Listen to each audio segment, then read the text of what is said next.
All right, everyone. Thank you for that minute or two delay. I'm going to call this meeting of the Washington County School District Board of Trustees Board Policy Committee. Call this meeting to order, and we're going to start with our roll call. Madam Clerk, Dr. Nicolette. Yes, Jeff Church. Here. Ellen Minetto. Here. Diane Nicolette here. Joe Rodriguez. Here. Beth Smith. Here. Angela Taylor. Here. And our student is in class, exactly. As So she we should have a be. quorum. All right, thank you very much. She is in class as she should be. Thank you very much. We're going to jump right into the agenda. We're going to start with agenda item 2.01, approval of the minutes of the September 21st, 2021 Board Policy Committee meeting. This is for a possible action. Before we do anything, do we have any public comment on this?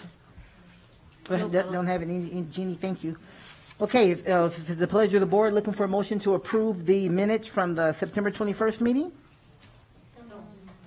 Okay, I heard the so first from this side, so we're going to go with Trustee Smith and seconded by Vice President Minetto. Discussion? Okay, all those in favor, please indicate so by saying aye. Aye. Opposition? All right, the motion carries. Let the record show that it is unanimous. Agenda item 2.02, discussion and possible action to recommend revisions and/or forward the proposed revisions of Board Policy 4505, Standards of Professional Conduct, specifically removal of redundant language, addition of language, and renumbering for clarity, removal of references to volunteers from an employee policy, and changes to conform to adopted board policy format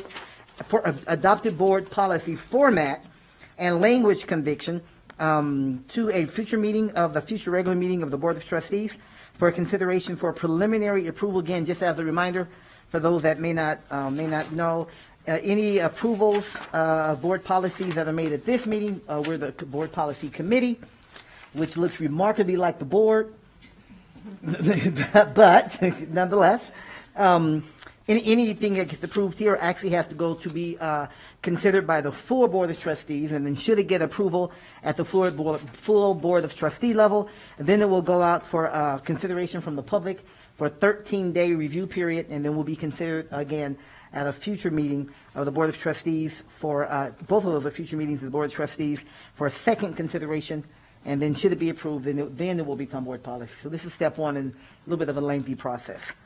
Okay, we're going to turn this over to our Chief HR Officer, Ms. Ellison.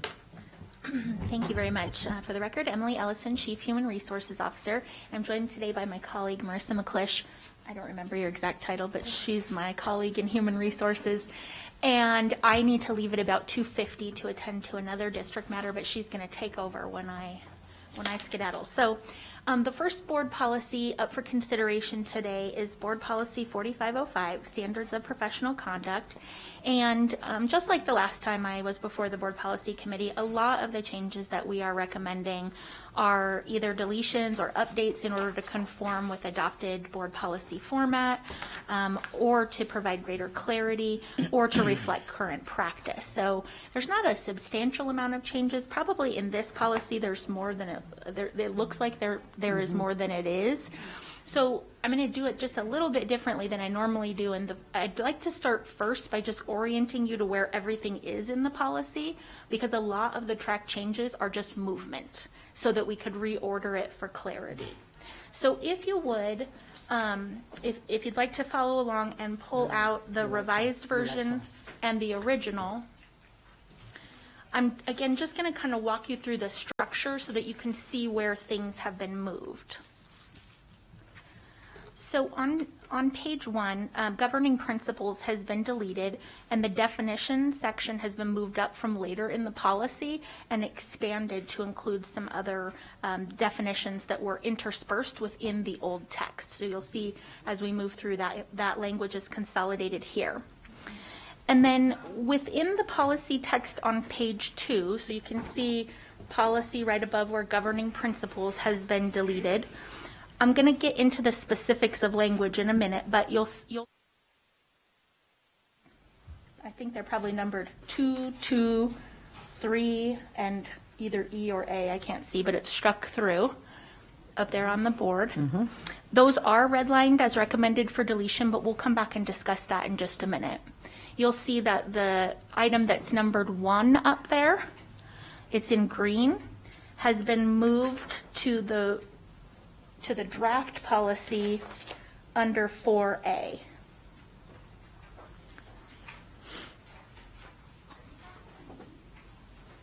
So that language is still there. All right, so then governing practices was also deleted in accordance with adopted board policy format, and the former 2A and 2A little I, I think we are probably down a little bit further. Yeah. Probably down at the very bottom, towards the very end.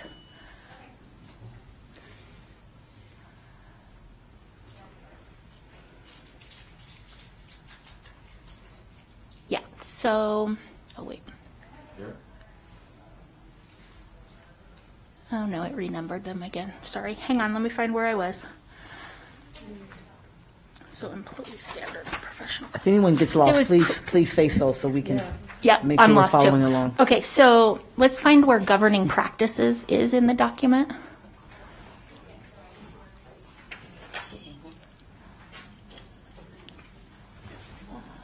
All right, so we deleted it from there. And, yep, so we're on page 3. So governing practices has been deleted.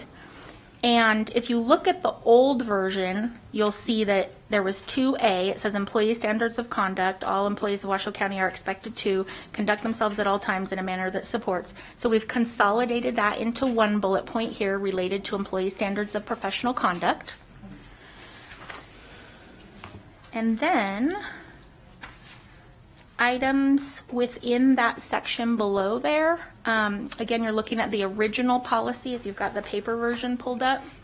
The original policy under governing practices has little II through little VIII, and those have been moved to section 6.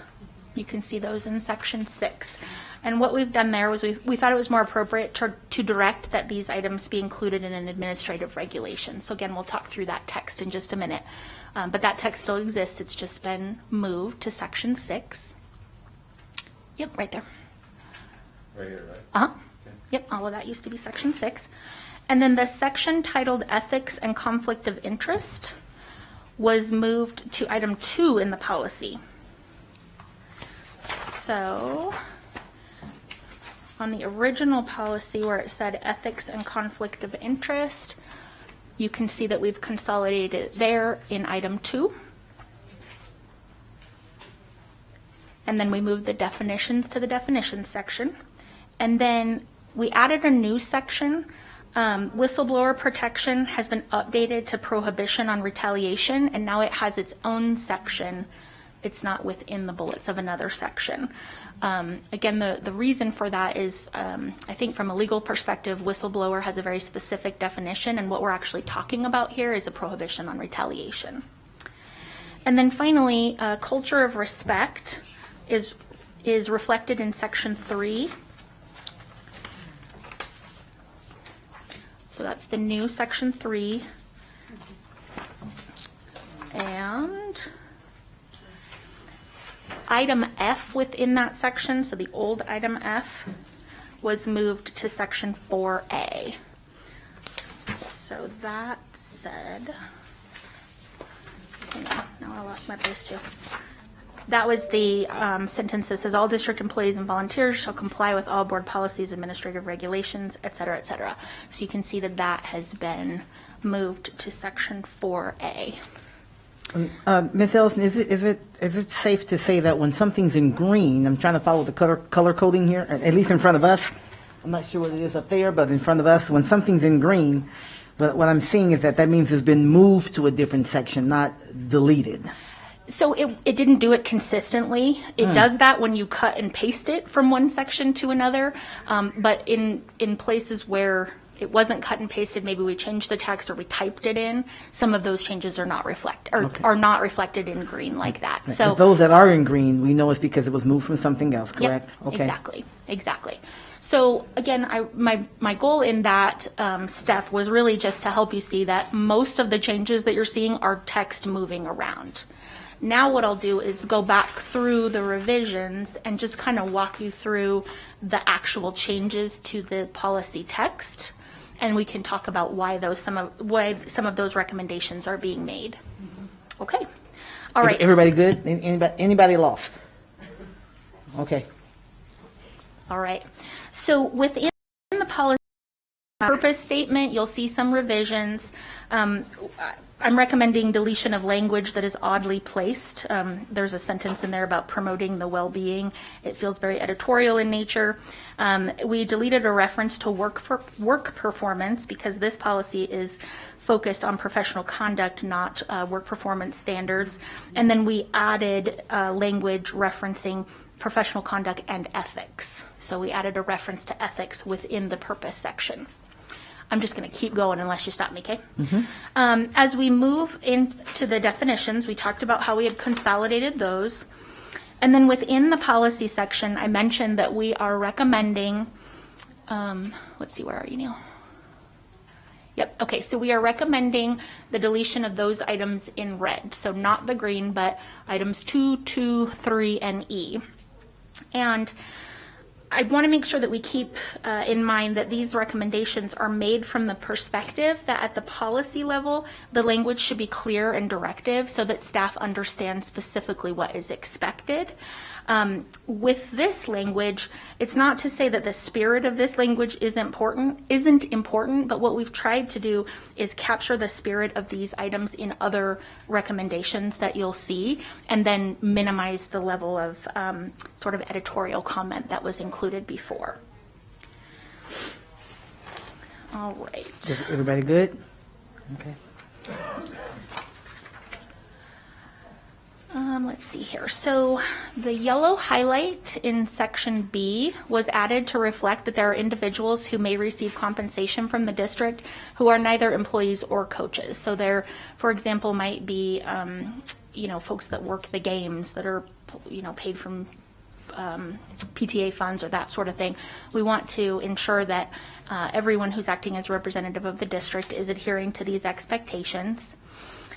And then section D has a conforming language change where you'll just see a change from staff to employee. Let's see. Scroll down a little bit for me, Neil. Sure will. I'm looking for the duty of loyalty and care. There we go. So you'll see that within culture of respect, the previous language said that employees were expected to demonstrate respect towards all coworkers. We did add some language that I think further underscores the obligation of employees and how each of us has a duty of loyalty and care toward the district. So we added that language. And then, like I said before, we created a new section titled Discipline, and we moved items that were elsewhere in the policy to this section. So again, the expectation of compliance, and then of course that we will utilize progressive discipline plans as appropriate. Again, the section titled Whistleblower was changed to Prohibition on Retaliation because of the difference in from a legal perspective, and we felt like it was important to call it out in its own section. And then the items that were previously in section 6 the items that were that are outlined in section 6 are kind of a variety of topics to be included in an administrative regulation, and so we felt like it was best to consolidate this under a directive for the superintendent to do so, to develop one. At the the rest of the changes that you'll see are conforming changes to adopted board policy format, and then at the very, very bottom there was a legal reference to the Fair Labor Standards Act, and I am recommending that for deletion because that really has to deal with compensation for the most part, and the subjects covered in this policy are not really applicable to FLSA. Any questions? Okay, I don't think anyone is lost. Do we have any public comment on this? There's no public comment. Sorry. Sorry about that. No public comment. Let's bring it back here to the board. I see. Are you leaving in, Trustee Church? I hate to go first. That's but all right. No other lights went on. I do have some questions and concerns in looking over this. The first concern is under definitions. If you go back to the top, there's no definition of employee, but it covers employee throughout, but there seems to be a little bit of difference in each section. For example, under the beginning, under number 2, it says trustees, superintendent, administration, and employees, as if employees are different than administration, superintendent, and trustees. I'm sorry, I'm going to interrupt you just so I know where you are. Can you tell me? I'm under definitions. I believe it's number 2. So go past definitions. I apologize because you have to go back and forth between my notes. I was going to say that. Isn't on page 2, page 3. Okay, page 3, paragraph 2. Ethics and conflict of interest. Okay, okay, gotcha. Okay, I'm following. I just want to follow you, sir. That's okay because I'm lost too because I have to go back and forth to my notes. Okay. So we're on page 3. Just make sure where you want us to be. Page 3, right? Yeah, so basically I'm saying that under definition, there's no definition of employee. And then here it talks about all employees of the school district. And then it talks about superintendent, administration, and employees. And then let me see if I can find my notes without getting lost here. And then under, I think it's B, again, I'm getting lost. Any district employee, including paid and unpaid coaches, or anyone who receives compensation from the district in any form, and then it goes on to say, or volunteer. So I'm kind of seeing... Okay, so let's pause for a minute. The volunteer piece, because you pulled that out really elsewhere. Yep. There was a little issue with the track changes. You got an updated version yesterday. That should... So keep your microphone on, Miss Ellison, if you would. Okay, so Trustee Church is just on this one piece. Does eliminating volunteer respond to what you're concerned, or were you going a little bit further? Well, I'm seeing a conflict. I think we probably need a definition of employee. And then, because trustees are held to a different standard under our board governance policies, does everything in here apply to us? Or should it say some disclaimer that trustees are handled elsewhere? And I haven't found a good example of that right off the bat, but I am concerned about the definition of employee should probably be under definitions. And then taking that a step further, to what degree does this apply to trustees? And then I've got a lot of different questions, but kind of on the same track. Are teachers and janitors and everybody subject to 281A? Because it talks about employees subject to 281A, if I read right. And that confused me. Okay, so why don't we try to go one at a time? Is that okay? And Yes, thank you. It looks like you've kind of gotten through the overview. So let's try to go back. Can you go back to the top? And I think definitions was the first thing. Let's try to go one at a time if we can. Sure. All right, go right ahead. Yeah, so back to definitions. I mean, basically, I think we need to define employee. So if I may, Trustee Church, I hear your feedback. I think that makes sense. We have in Board Policy 4510 a definition of employee that I think would be appropriate to carry over to this policy, which refers, and it's defined as referring to all district paid employees to include full-time, part-time, and temporary. Where you lost me. I'm referring to a It's different, not document. It's not up here. It's a different policy. She's referring to it in a different policy. 4510. Let's ask council to pull it up so we can see it on the screen. Okay, and then that way we can see what that definition is. I don't know if I have that one in the queue, sorry.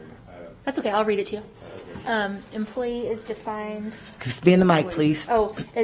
Employee refers to all district-paid employees to include full-time, part-time, and temporary. So that wouldn't be a good definition because it doesn't, it would include trustees, paid, but it doesn't include volunteers. Right, and our intention with this policy was to remove references to volunteers because they're actually covered by another policy. So this should just be employees. And I think the second part of the point that you were making was sometimes we are referring to employees and then sometimes we're calling out specific types of employees. So I think it would make sense to just consolidate all of those references to employees. Okay, and then just for my fellow trustees, are we comfortable that this policy in its entirety applies to trustees. Okay, so let me just go back and just say, so I'm sorry, I'm pretty linear in my thinking. Now, sometimes it's good, sometimes it's not so good. I want to go back in order. So from a definition standpoint, council's digging up that definition. We'll look at that, the one that Ms. Ellison referred to. So we can take a look at that. So, but it seems to be the recommendation of Ms. Ellison that yes, good point. She'd like that to be a recommendation that we have a definition. Okay, so it seems like that's, we're getting to that point, all right? The second piece that you brought up is that sometimes it's employees and then sometimes it's spelled trustees, supervisors, that's pulled out. And it sounds like Ms. Ellison is saying that she's adjusting her recommendation to just say employees, so that different roles aren't pulled out. Is that Correct. And just for the record, that does include trustees. Yes, it does. Yes, it does. Because it's everyone who receives any kind of compensation, full-time, part-time, temporary. So I'm trying to move down your list here, Trustee Church. So looks like we're moving down the list, right? And then the third thing is kind of an overall standpoint is, do trustees, you're asking your colleagues, how's everyone feel about this, about knowing for sure now, right, that if there was any uncertainty, that we're a part of this policy as employees. Am I getting this right? Yes. And then again, I'm very confused on this, but where it talks about relationships, that third degree stuff. We've had applicants, I don't think we have anybody now, but that have had relatives in the district. We've had applicants at last time whose spouse was a teacher or something. You mean like board applicant for this time around? Yes. In other words, say a board member was married to a teacher. So how does that affect this? Board member can't be married to a teacher. Okay, so will you counsel that? It would be a violation. Well, a board member can't vote on a teacher's contract bargaining. So, I mean, overall, if I'm correct, overall, in any case, Trustee Church, from a trustee standpoint, because of the conflict of interest, we can't vote on anything that would give any kind of financial benefit, right, to our spouse or someone within that first Right. degree or something like that. So, Consequentiality. third degree. So it goes to your third degree consequentiality is defined under NRS 281A as you take you as a circle and you move through your family to 3 degrees is basically how it works. So it'd be your child, your parent, your brother, your sister. That's 1, 2. And then I think it goes to even Your grandchild. Grandchildren, great-grandchildren. and grandparents. And nephews, Yeah. uncles. So that Trustee Church, I think, covers that in terms of it. Trustees fall in that as well. So we could be married to a teacher, but then we couldn't, that's a first degree relationship. So then we couldn't vote on to the teacher contract. But we could vote, we could vote, for example, on teacher policies on behavior. I would. Maybe not. It just depends on the circumstance. I can't give a bright line answer to that because We don't know what it is. Yeah, exactly. But we certainly need to be mindful of that. Yep. Should something like that come up. Yeah, I'm just playing a devil's advocate here. When I read over this the other day, those issues popped up in my head because we had some excellent candidates who I think made the finals, if my memory's right, who were falling. Could have fallen into that 3 degree. Yeah, that third and degree. so what is their effectiveness on the board, and what is their limit? Yeah, so I'm just raising that for discussion, but yeah, that did occur to me. Well, I think the law defined with the extent of it is really it goes to the third degree. In my opinion, and please, colleagues, let's weigh in. We're the largest employer in the county, and so it's pretty hard to not have a relationship or something. And we certainly want to adhere to the law and be mindful of the concerns. 'Cause I think they're valid concerns, right, that you raise as trustees or otherwise, but that do be valid of any potential conflict that could be there and deal with it as it comes up. But I think it's pretty hard to say that we can't have any of that just because we're so dang long. Yeah, we have 8,000 employees. Dr. Nicolette, then we go back to you, Trustee Church.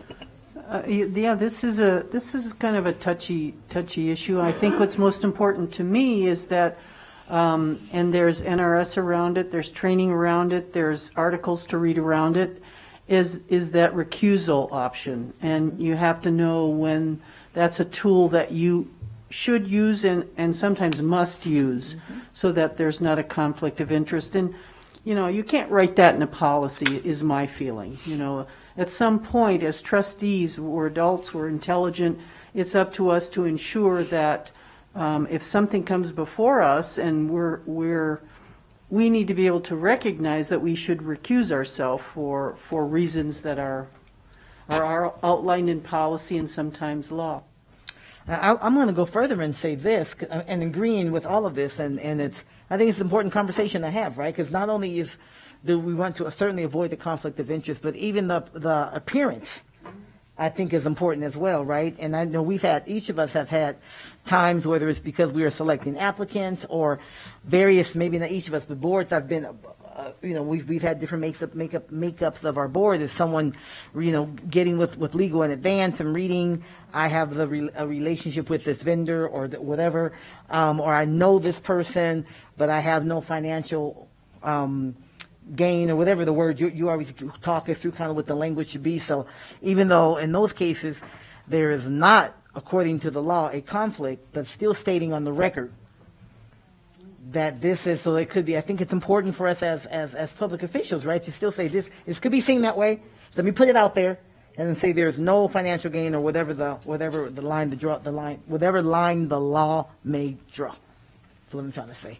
Yeah, I just think before we get too far down this, Close to you, Mike. Counsel. before we get too far Thank you, down sir. this rabbit hole of the ethics on 281A, by law, you're all required, if you believe that there's an issue, to contact the Office of General Counsel, and then we'll advise you on what your steps are with regard to recusal or making a disclosure. For example, Trustee Church disclosed that he had a house near the school, remember? Okay, so that analysis is done by us for you. So, I don't, and the law in Nevada is very clear. If you don't get to not vote if you're not comfortable with it. You must vote unless 281A prohibits you from voting. So you're elected to vote, and that's the role that you're supposed to play. So that's why you, and technically you're supposed to get something in writing from us. Unfortunately, we didn't think of it but we put it on the record, so we're fine. I'm not worried about that. Point being is, so that's how that worked. And I don't really think that's what Emily was intending on getting at here. The trustee language is holdover language from the past policy person. And I left it in because in my mind, and Emily, you wrote the policy, or it's your policy. In my mind, I presume that the board wants to say, we're all taking this seriously, so we are including ourselves in this, trustees down. I do want to make one point. The way we defined employee before did include you all. However, you are not by definition an employee. And you're just not. You're an elected official. Now, you can still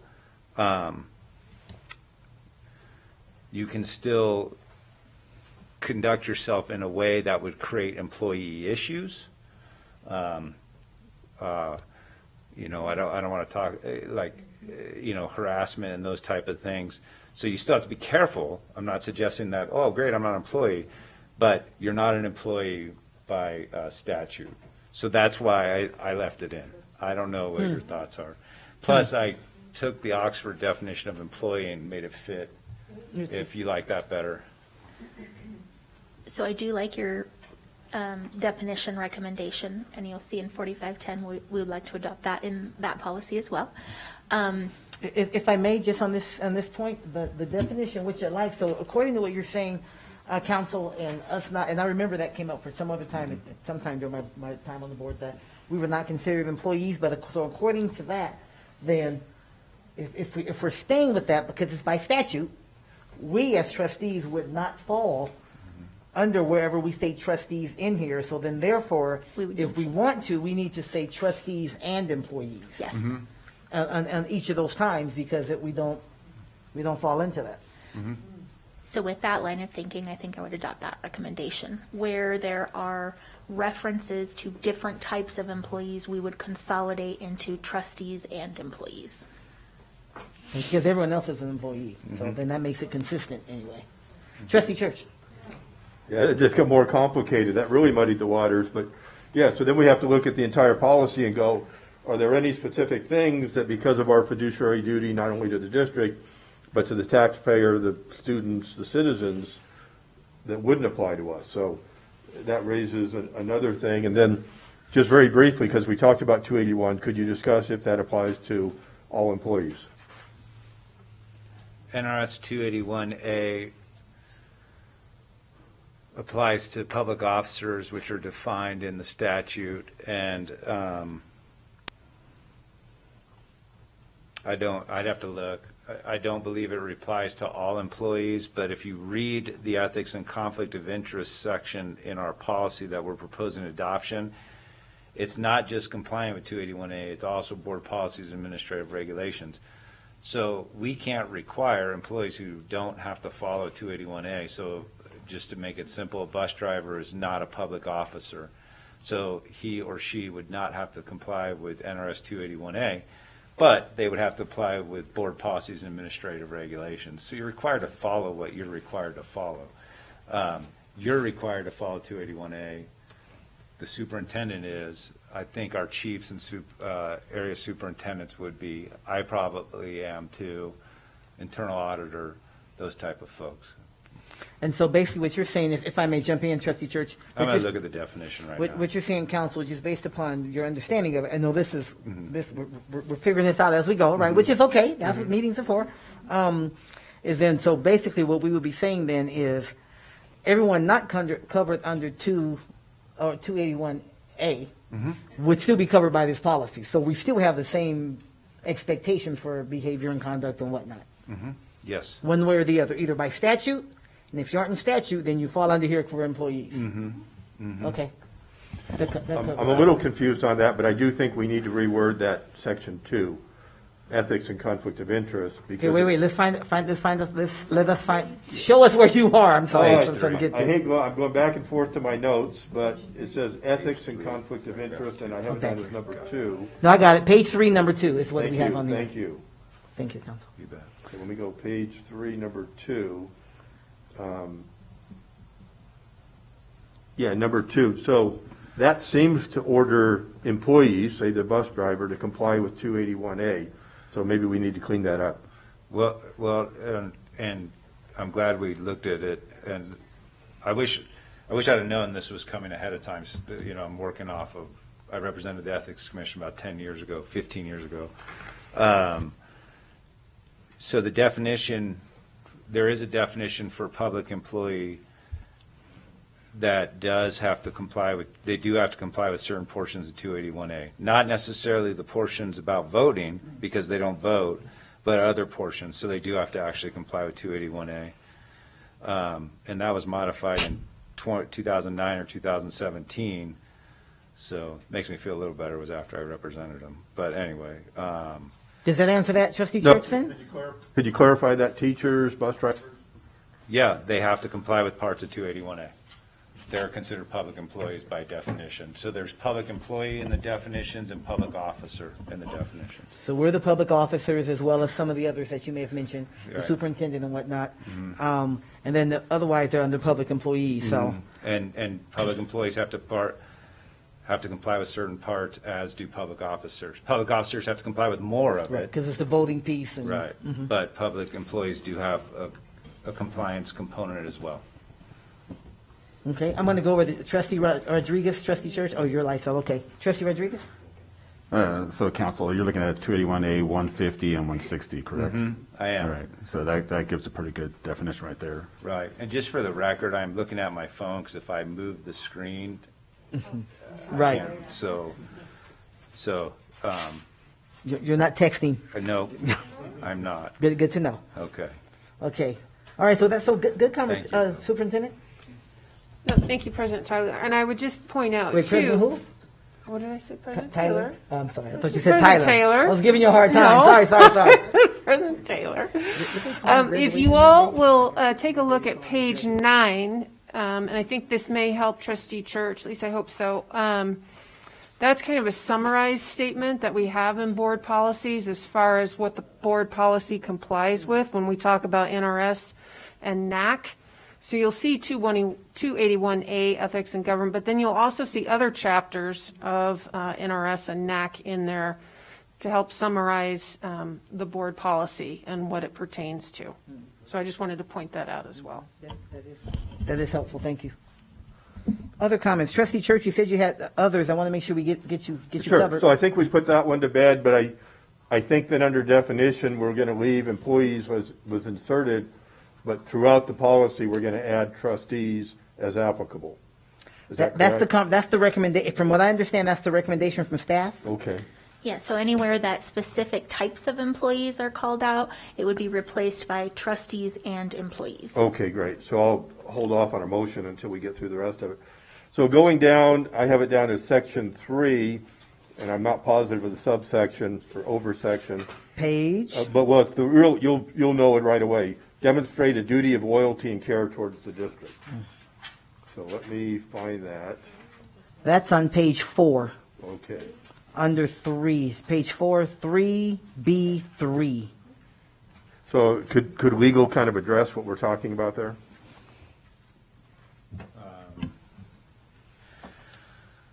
So all employees owe a level of duty of loyalty and care to their position. Even you don't have a First Amendment right to go out and say, I'm on Facebook, I'm a janitor, and the Washoe County School District is the worst place in the world to work. The people are evil. I hate my boss, and everyone's a jerk. That you can be disciplined for. That's a duty of loyalty and care. It can happen at the highest level. You can't have a superintendent who puts relationships with friends and close workers above that of the district. And I believe that this language was inserted because of past circumstances that we had, and in the not too distant past. I almost said future. Don't say that. Yeah, right.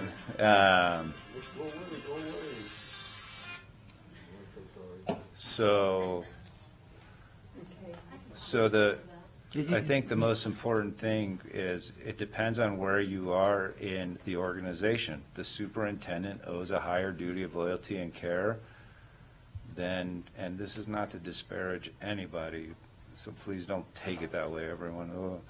But the superintendent owes a higher duty of loyalty and care than a janitor would, or a bus driver. That's just the way it goes. There's more responsibility, so the duty of loyalty and care is higher for that employee. So those would be examples. You wanted to add to that, Ms. Ellison? Thank you, Counsel. Yeah. Yeah, and the reason that I think it's appropriate to add here is the former policy text just referred to respect, which I feel is, can be interpreted in a lot of ways, but I think a duty of loyalty and care, while not a term that a lot of people probably use in everyday conversation, I think provides another level of specificity about what employees are expected to do. Under the policy, when we add the changes, would that apply to trustees? Yes. Yes. I think we have this other place in the. Trustees by law have a duty of loyalty and care and a fiduciary duty. It's found in statute. Oh, thanks. And again, my concern is that it's relatively vague. Would somebody be disciplined for this, or would there be a regulation that would fall under it? Because I think this is vague. So a regulation, and I see you, Dr. Nicolette, like a regulation that might spell out what that means or something like that, because that's where the detail falls. Is that what you're saying, Trustee Church? Exactly, kind of as we standard mostly do, yes. Mm-hmm. Well, I think this is going to be one of those areas, like Neil said, where it's very hard to develop a regulation that calls out every situation, right? Because the level of loyalty and duty that we have varies depending on the position, and then the way that this manifests itself in real life is going to vary based on the circumstances. And so, again, I think what we're trying to convey here is that employees who receive compensation from the district have a duty of loyalty and care, and I think what employees should interpret that to mean is acting as representatives of the district and conducting yourself in a way that's compliant with the larger policy. Well, let me give an example that's factual, going back many, many years from a whole different agency. An employee is a member of the LGBT community, and the employee agency that employs him or her has a policy that's anti-LGBT. So I would say that that individual does not owe loyalty to blindly obey or not criticize the policy that makes that behavior punishable by discipline or whatever. I think the employee's duty of loyalty to the district is to say, wait a minute, district, this is a bad policy, and we need to change it, and even if that involves going public with that. And that's an actual case. It costs a lot of money for that particular host agency. So I guess that's my point. How do we address that? Well, we do have some language in the policy around prohibition on retaliation. So I think there's some applicability there. It's difficult for me to comment on legal matters. Of course, I'm not an attorney, and I think there's probably a lot of details specific to the situation that make it hard for me to comment on how this policy would apply in that situation. Okay, I'm going to ask legal to chime in on that. You have your light on tonight. See, then, Dr. Nicolette, did you want to chime in on this, or do you still have your question from, or both? This, but please go ahead. Okay. Well, I just left it on inadvertently, if you want me to address it, I can. It'd be great, because Okay. there are some legal issues So, involved. so how it works is that, one is we do progressive discipline, right? So you would say to somebody, by your conduct, whatever it may be, let's go back to my example on Facebook, you didn't show a duty of loyalty and care to your employer, and therefore we're going to give progressive discipline. Here's a letter of admonition. If the employee then goes and does it again, the employee can then be suspended, and if the employee continues to do it, the employee can be terminated. So it would become defined as you're moved through the process, but duty of loyalty and care is I mean, I appreciate that you think they're vague. I don't. I mean, we could go round and round on that, but a duty of loyalty and care doesn't say that you have to violate federal law. So a policy that is anti-LGBTQ plus is a violation of federal law. That's not what this says. What this says is you owe duty of loyalty and care to the district. If the presumption is the district isn't violating federal law or state law or any other law, and so that's how it works. Otherwise, when you draft these policies, you'll be drafting nuances, and these things will become 100 pages long, and I don't think that's the intent of them. So I think everyone gets their due process right. They will receive progressive discipline, and number two is you have to presume that you're acting within the law. You can't presume we're acting outside of the law, which that policy would. So that would be my answer. Okay, thank you, counsel. We'll go to Dr. Nicolette and Trustee Rodriguez. I like this discussion because I'll tell you, I spent quite a bit of time looking into duty of loyalty and care, because I think that's a very powerful term. And care was easy for me, and we already really embraced that. It's like do no harm, and we've embraced that for a while. It's our profession. The duty of loyalty really is based on principle. This is what I learned in my 1 hour, is based on a principle that you really are not going to engage in behaviors that would undermine the health and well-being of the organization. And so my recommendation would be is because this is a complex term, and I agree it's very important. I'm glad it's in there. I'm wondering if we couldn't add a simple 30,000-foot view, because I agree with General Counsel. We don't want to get into the weeds on this. Just a simple definition for anybody reading this that could understand where we're coming from with duty, yeah, just a thought. Okay. Thank you. That might help it be, it doesn't clear it up completely, but it might add a little more specificity so that an employee kind of has some idea of where the lines are drawn. Did you want to respond to Can her? you just before I repeat go? that one more time, the last, what you want to add? Yes, I think it would be helpful for anyone reading this policy, for whatever reason, to give a simple definition, just like General Counsel came up with a very succinct definition for employee, the duty of loyalty and care, and just do a simple definition, 30,000-foot view, no nuances, basically that the duty of loyalty is based on a principle that you really will do no harm. And it's just very simple and to the point. And then from there, as General Counsel pointed out, if things happen, there are processes in place.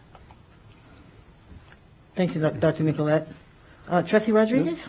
Yeah, so a kind of quick question, at least I hope it's quick. Because I work for, full-time work for the state of Nevada, and we actually have a very similar policy against, or for employees.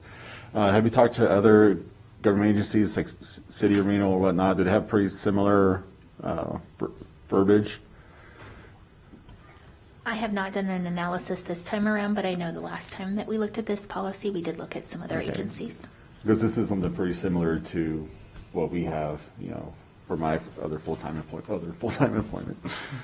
I know it feels like other full-time, doesn't it? The Freudian slip. Thank you, Trustee Rodriguez. I would just say this in terms of nuances.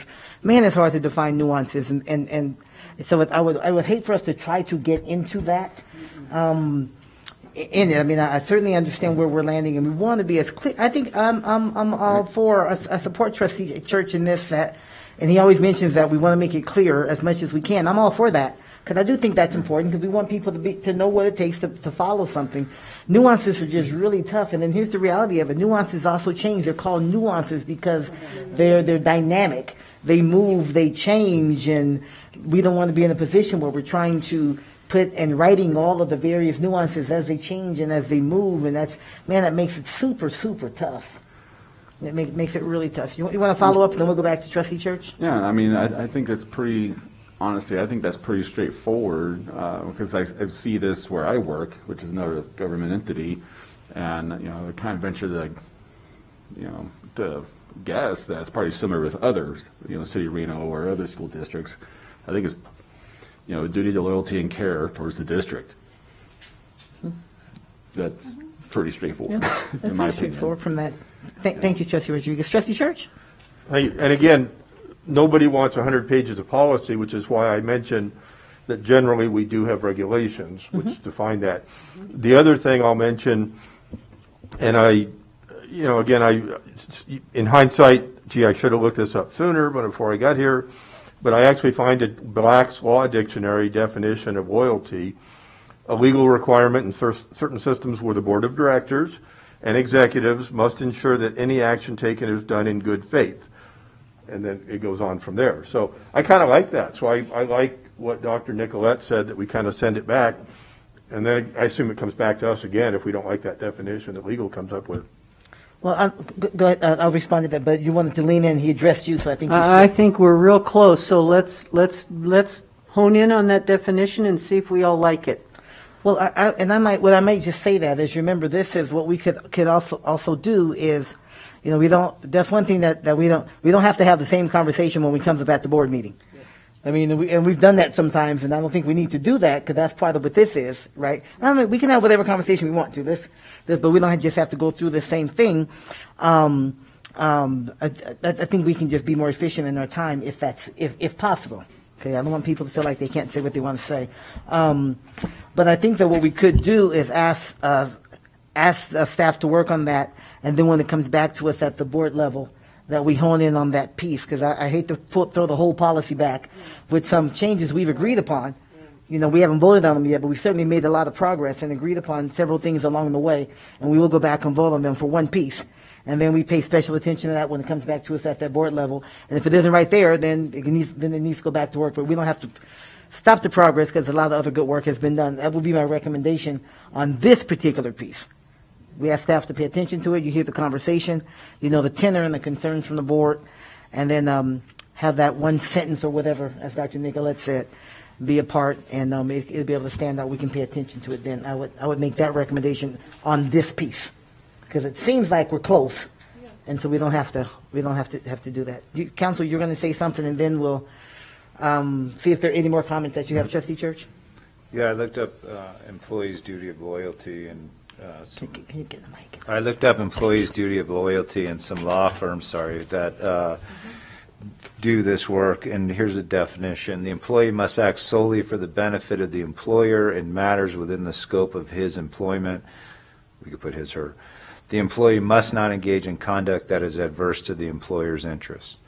That's what the duty of loyalty is. That's pretty clear. Yeah, so we could use that one. I also have this one. Well, I like that one, but I have this one if you want to. An employer has the right to the duty of loyalty is breached and may give rise to a tort cause of action on behalf of the employer. Never mind, I lost the other definition. I was going to say you're the only one that likes that, Council. Yeah. Just because it's legal ease. Yeah, so I think we should go with the, that's my Thank you, Ms. Ellison. recommendation. You want to, can you type it up on there so we can take a look? Yep, It's easier I as you can. go. Was there another area, Trustee Church, unless you wanted to add on before we go to another, hang on, Trustee, before we go on. I'm sorry, you ready to go on to another area, or are you going to stay still right here? No, I would just ask council to look up Black's Law Dictionary, and I just lost it, but Black's Law Dictionary. Okay, well, let them throw this piece up so we can, it's always easier, it's always better, I think, for us, and then for the public as well, to see what it might look like on the policy if it's added. And then we can pick up that piece. So go back and find it again. We can see where that is, and we'll hear from the superintendent. Thank you very much, President Taylor. I would also just add, when you take a look at sections 1 and 2, I think this really speaks to the kind of the details that we're talking about. It doesn't mean that, one of my leadership team members, they can't disagree with me, or as a principal, that one of my teachers can't disagree with me. It's how you resolve those issues and respect solving and going to a resolution, and how to get to the point that you are for the best interest of the organization moving forward. So I think that's really the crux of this. If I might give one example, we've had many employees that have sued us, and they continue on as an employee. Would that act that they sued us be a violation of this policy? I think not. I mean, in some cases they win, in some cases they lose, in some cases we resolve it.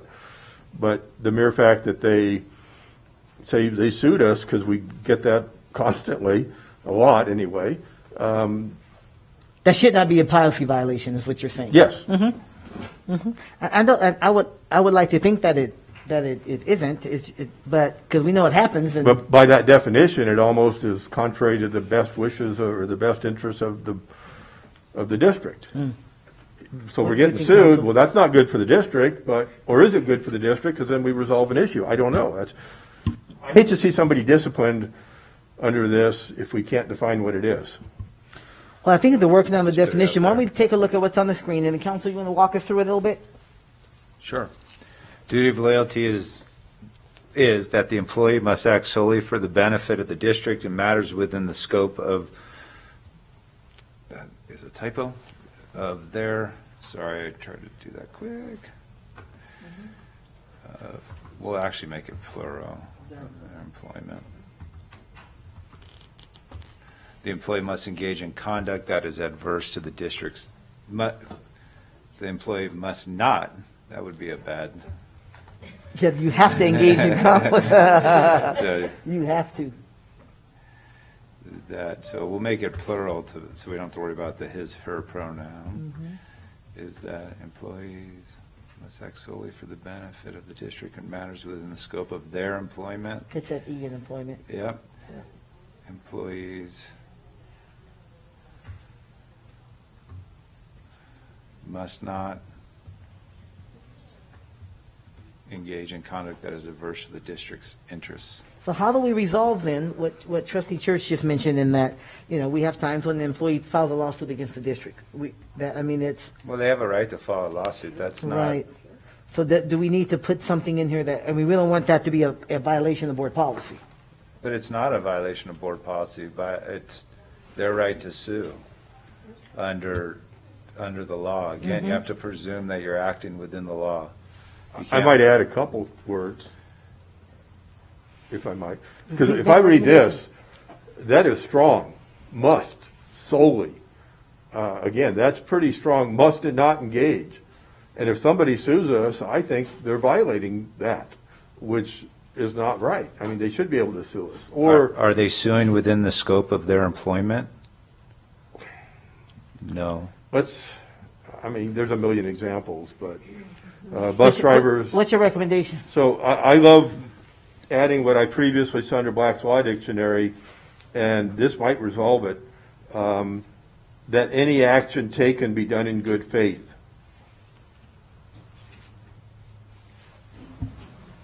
Does that change? Can I, Please. I'd like to point you to the language in the prohibition on retaliation because it talks about that good faith piece. Which Can you point us to where that is? Yeah, that is in, sorry, I have an older version. It's okay. It should be section 5, prohibition on retaliation, which again, we've changed from whistleblower because that has different legal Can you give us a page? Page 5. page. It's at the top right here. Yes. So the district shall not suspend or terminate the employment of or take other adverse personnel action against an employee who in good faith reports a violation of law by the district or district employee to an appropriate authority, including school police or other law enforcement agency. And the problem I have there is it's more narrow, reporting a violation of law. But I love that good faith if we can add that to the original part. Original mean like the part that council was just recommending? Yes, ma'am. So back to, if you can go back to that, council. And I believe, what'd you say, Trustee Church? What was your recommendation?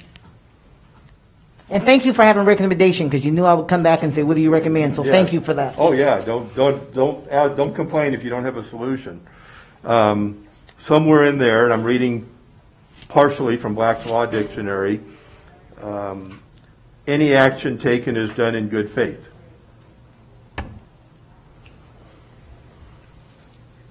There's kind of a smooth, I'm not opposed to that at all. I wonder if there's a smoother way to get to that. It almost seems like we just kind of dropped it in there. I see with your point, though, and I'm not in disagreement with the point. But there may be a way to say it so that it kind of flows with the rest of the statement. Probably after the word must act, comma, in good faith or something like that, comma, solely for the benefit. Why don't we do that if we would on And this? maybe even take out the word solely. Well, If you add good faith to that section, and you have paragraph 5 right below that defines good faith, and then you have the Prohibition on prohibition on retaliation in good faith, I don't know why you would put it in your duty of loyalty, because one, this is the definition for employees' rights, and number 2 is if you add it in, you're going to, they're always going to say, well, I had good faith that I acted okay when I said my boss was a jerk. He's a jerk. Good faith. I don't, so how are you ever going to have progressive discipline on that? I don't.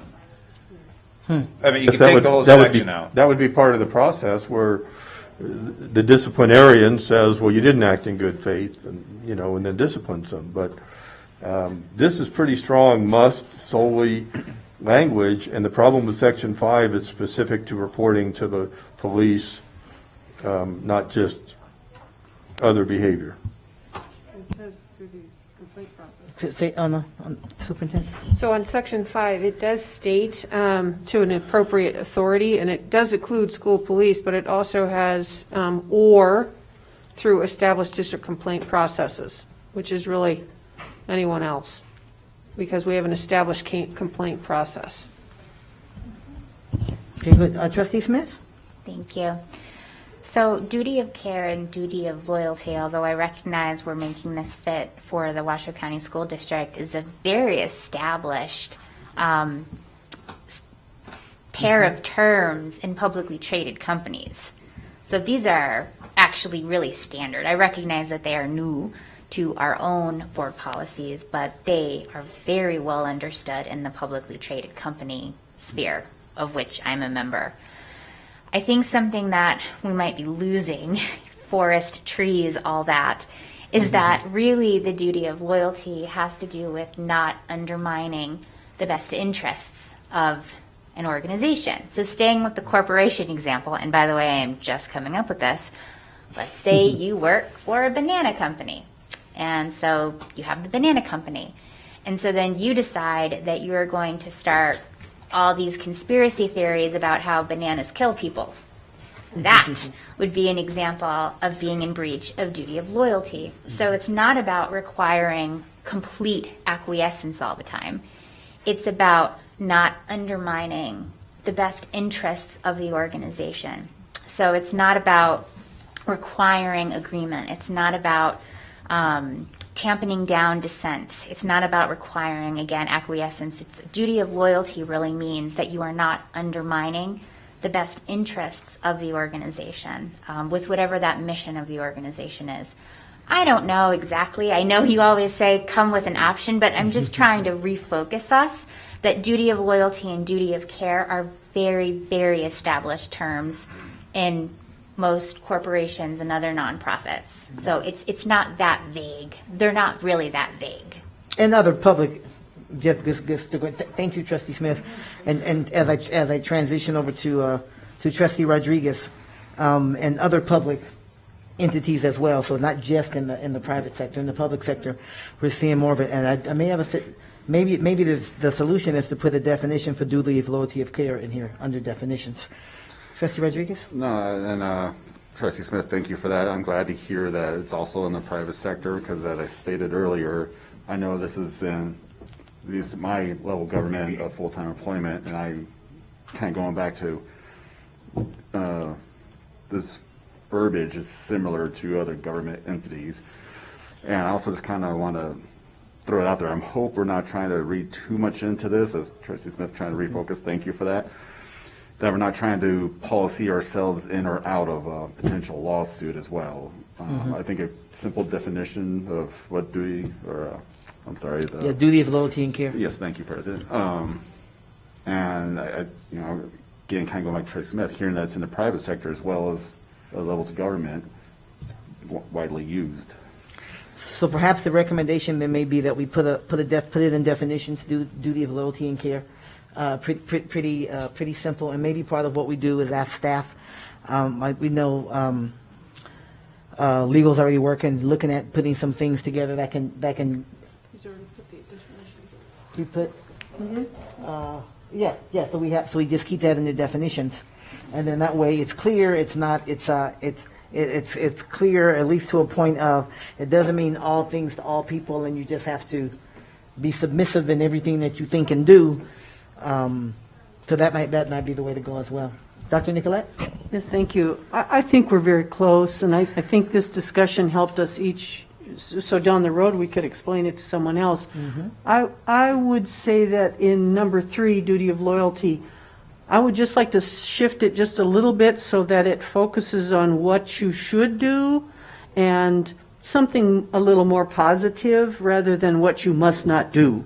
We're dealing with adults here, so maybe what you should do, and that is act in the best, your behavior must reflect that you are acting in the district's best interest. What you should do rather than shouldn't do. If I might chime in, that's a perfect timing because I'm reading another definition that uses that exact quote, best interest of the organization or the district. And that gives it a little more wiggle room. But taking this definition, I'm going to take out the word director. So trust employees' responsibility to act at all times in the best interest of the district. Now I like that, but this part here, I'm not. This is no go with me because that's so negative. Must solely. So I love what Dr. Nicolette just said. The only concern, thank you, Trustee Church and Dr. Nicolette, it's just sometimes there's a lot of room in what's in the best interest of the district. I might think I work for the banana company, and I read a survey, I read a study. Bananas kill people, and it's in the best interest for this dang company for me to let people know, because I don't want my. I mean, you see what I mean? I'm a little concerned about that, because that's really subjective, right? And maybe there is a study out there somewhere that says bananas kill people, right? I mean, who knows, right? I'm sure there is, right? So then it's in the best interest of my organization that we make these bananas. We don't want to be killing people, because people can sue us. I mean, I'm being very serious, right? So there's some subjectivity in that I'm not really comfortable with, and Yeah, I hear but- where you're going. I'm a little, But what if the bananas have pesticides that do kill people, and you bring it forward, and somebody says, well, you're not acting in the best interest because you're squealing. Again, No, but then that's a whistleblower. See, that's different. Then that's a whistleblower, because it really is the case. And because you squealed, so to speak, right? Then the company shut you down or disciplined you or suspended you or whatever. That's different then. Right. So that one's a little different. I hear what you're saying, and we don't want to squash it down, because if there's an issue, we want their people to be able to bring the issue up, for sure. But man, I can call any adverse behavior in the best interest, because in my perspective, it is in the best interest. Gosh, dang it. I'm a little uncomfortable with that. I hear you. Your lights on, Dr.? I think we've done an excellent job of beating this up, and This horse is dead. and I'm to the point where I do agree with President Taylor that let's have you work on that definition and then bring it back to us. Well, this is what, but my recommendation was that we look at the other decisions we've already made, right? Vote those hone on through so that we don't have to go back and revisit this whole thing all over again. I'm on Right? I'm on And then board. that piece, in terms of that definition, make the recommendation. So it'd be all except for that definition, Gotcha. right? Because there's still someone I'm not quite sure with that, right? And then when it comes back to us at the board level, that piece we're paying close attention, but that way we aren't, the other 5 things we've already agreed to or whatever it was, right? We don't get rid of those for the sake that, hey, we have this one piece that's important, but we're pretty close to it. You keep leaning in, Trustee Church? I'm just trying to understand what's going on. I do have one more final thing before we put this policy to Okay, bed. so definitions, we know what we're doing with definitions, we're moving on to your next one. Go So ahead. we're not approving this definition. We haven't approved anything yet, but we've asked But them. there's no motion or there's no idea. There's no motion on anything in the direction it seems like that we're considering is that we move forward we don't move forward on the definition piece. All right. At So this point. number 4, discipline, and I have to, Is that the definition? Is that what page, where are you? And I knew you were going to ask me that. Thank you. I just want to make sure we can all follow, right? Yeah, because I'm I know. going to have to go back and forth to my notes. May result in disciplinary action. Just a thought, do we want to throw something in there a little more broad, or sanctions or other actions? Do we just want to limit it to disciplinary action? Corrective behavior, sanctions, other actions. I think all of that is disciplinary action. Yeah, it is. Vice President, hang on, go Yeah, ahead. I'm done. Vice President Manetto, did you want to come back, Dr. Nicholas? Your lights on. Oh, Okay, sorry. Vice President Manetto, please. Oh, thank you, Madam President. I kind of see that as superintendent regulation. And maybe I'm wrong, but that's just kind of the way I see that, these smaller details. Thank you. Thank you, Vice President Manetto. Other comments on disciplinary action, and should that be more specific? Is that your what Trustee Church is saying? Should it be more specific or more broad, or? I think it kind of limits the superintendent in drafting regulation, if that's the only option. Superintendent? Although I admit it says may, so I'm throwing it out for discussion. Okay. It does Superintendent? say may, and we may want to, because we typically will use the word progressive discipline, so we could, you all could contemplate using the word progressive disciplinary action, because that's a progression, and that's what we use here in the school district. Okay, I'm good with it as it is, but if progressive makes that big of a difference, I'm okay with that too. I like progressive else's. because it kind of implies maybe a warning or something first. Okay, so that's the recommendation to go to progressive. Okay. All right, anything else? Anything else? Anything else? So why don't we go back and through this now? And it's my mistake. We should have been voting on these as we went, because that's typically what we do. So my apologies. Jeannie, what do you have? Those things that we have decided that we want to make some. We can go back to the top. Well, adding a definition of, So on discipline, just to take a note, paragraph B says Nevada state law and progressive discipline plans will be utilized to fairly and consistently address employee behavior, blah, blah, blah. Where's that, Counsel? Page 4, the bottom of page 4, paragraph 4, B, top of page 5. It already says we're going to do progressive Oh, yeah, it discipline. does.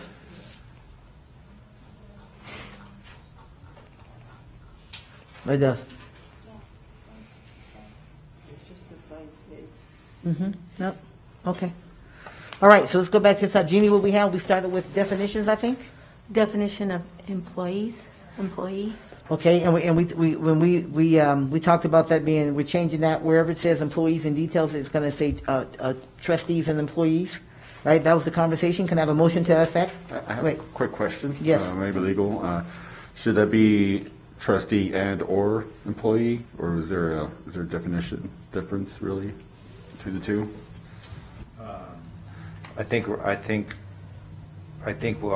we'll need to look at the policy, and I just need to read the sentences. It's just going to depend. But because you're not technically an employee, it probably will say trustees and. That's my instinct answer, but I don't want to say that and then come back to you and say and or, and you'll be like, hey, you didn't tell me the truth. So it might be an and or somewhere, but I think it's going to be mostly and. Well, then the motion around this, Trustees and. I'm sorry, Counsel. The motion around this then should say that wherever employees are listed or spelled out, then it should be changed to mean employees and trustees. And that way that leaves it open for whatever way grammatically you should fit. So we're looking for a motion to that effect, that wherever it says trustees specifically or spelled out, it should be changed to mean trustees and employees. That's the motion that we're looking for. If that's the pleasure of the board. Okay, I got Trustee Rodriguez with a finger up saying he so moves. Is there a second? Got a second by Trustee Minetto. We have plenty of discussion. So Well, I'm just a little confused. So we're going to, throughout the entire policy, no exceptions applies to trustees. Yes. Okay, does that clarify that answer for you? That's the, Give me 1 second here.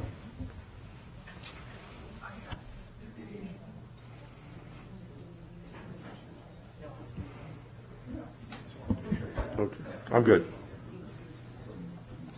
okay, yes, it does. Okay, so we're good. So the motion on the floor is that wherever it currently says employees, that it will be employees specifically or spelled out. They will be changed to mean employees and trustees. Okay, we have a motion on the floor. Trustee Rodriguez, seconded by Vice President Minetto. All those in favor, please indicate so by saying aye. Aye. Opposition? All right, the motion carries. Let the record show it is unanimous. And then back to a definition of employee. Right. She's leaning in to get me. Thank you. The definition of employee, and you see it in definitions on the screen, everybody. Right, it refers to those who work for the district in return for financial or other compensation, whether including full-time, part-time, and temporary employees. Do we need whether including? Probably not. Okay, so they'll tighten that up. Okay, including full-time, part-time, and temporary employees. That is the motion, that is the consideration before us. Is there a motion to that effect? Okay, so moves Trustee Rodriguez. Okay. I'm like, we spent 10 minutes talking about that. Okay. All right, Trustee Rodriguez makes that motion. Is there a second? Seconded by Vice President Mandel. I'm just going to look in this direction now for these as we go. All right, we have plenty of discussion. Everybody's good? All right. all I those- need it to be read again, please. I'm so sorry. It's on the screen. Oh, thank you, thank you. Number 2.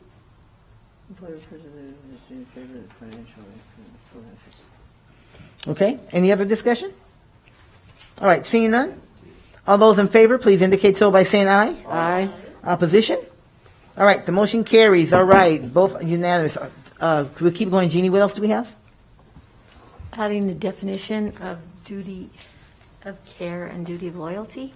Okay, if those two, well, we can take those together. I took those off because I didn't think the board had any appetite on those. I can put them back up there. Do we recall that? What was the conversation? I thought we around were that? just going to send it back to redefine without specifics. Well, we were going to, yeah, oh, that's true. We did take those two off and put with the other one. Okay, and then that piece, so let's make a motion that we ask, that the motion then is that we'll be asking staff to work on the definition of loyalty and care. Okay, and then that'll come back when it goes forward to the board.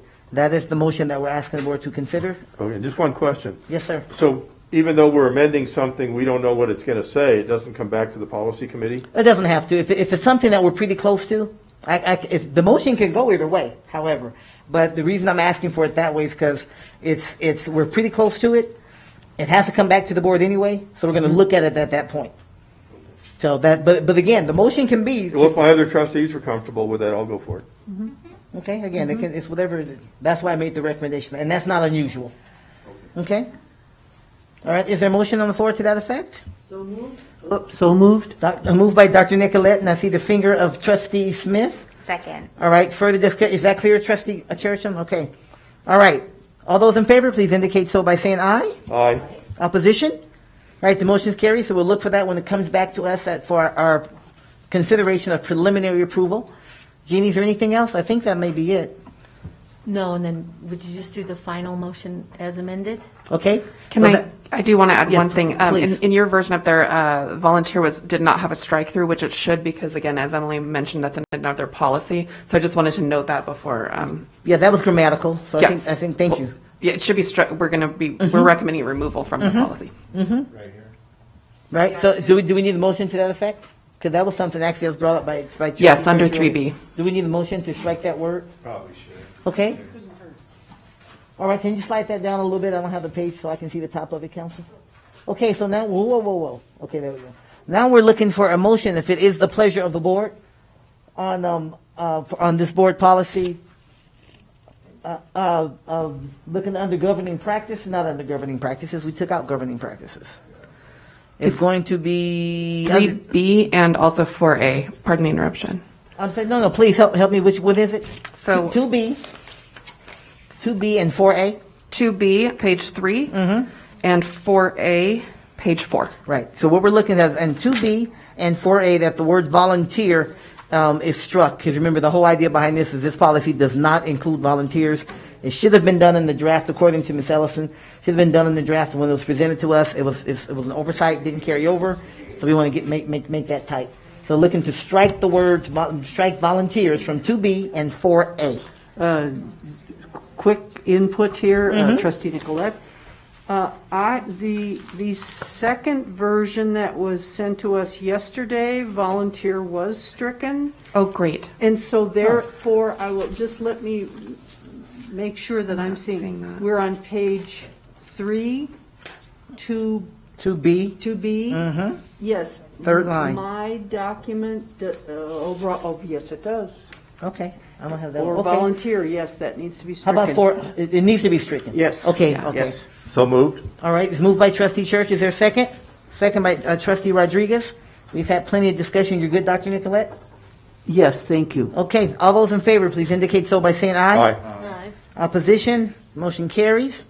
Okay, now we look for a motion to approve Board Policy 4505 as amended, to move it forward for preliminary approval by the Board of Trustees. That's the motion that we're finished with this policy, if that's the pleasure of the board.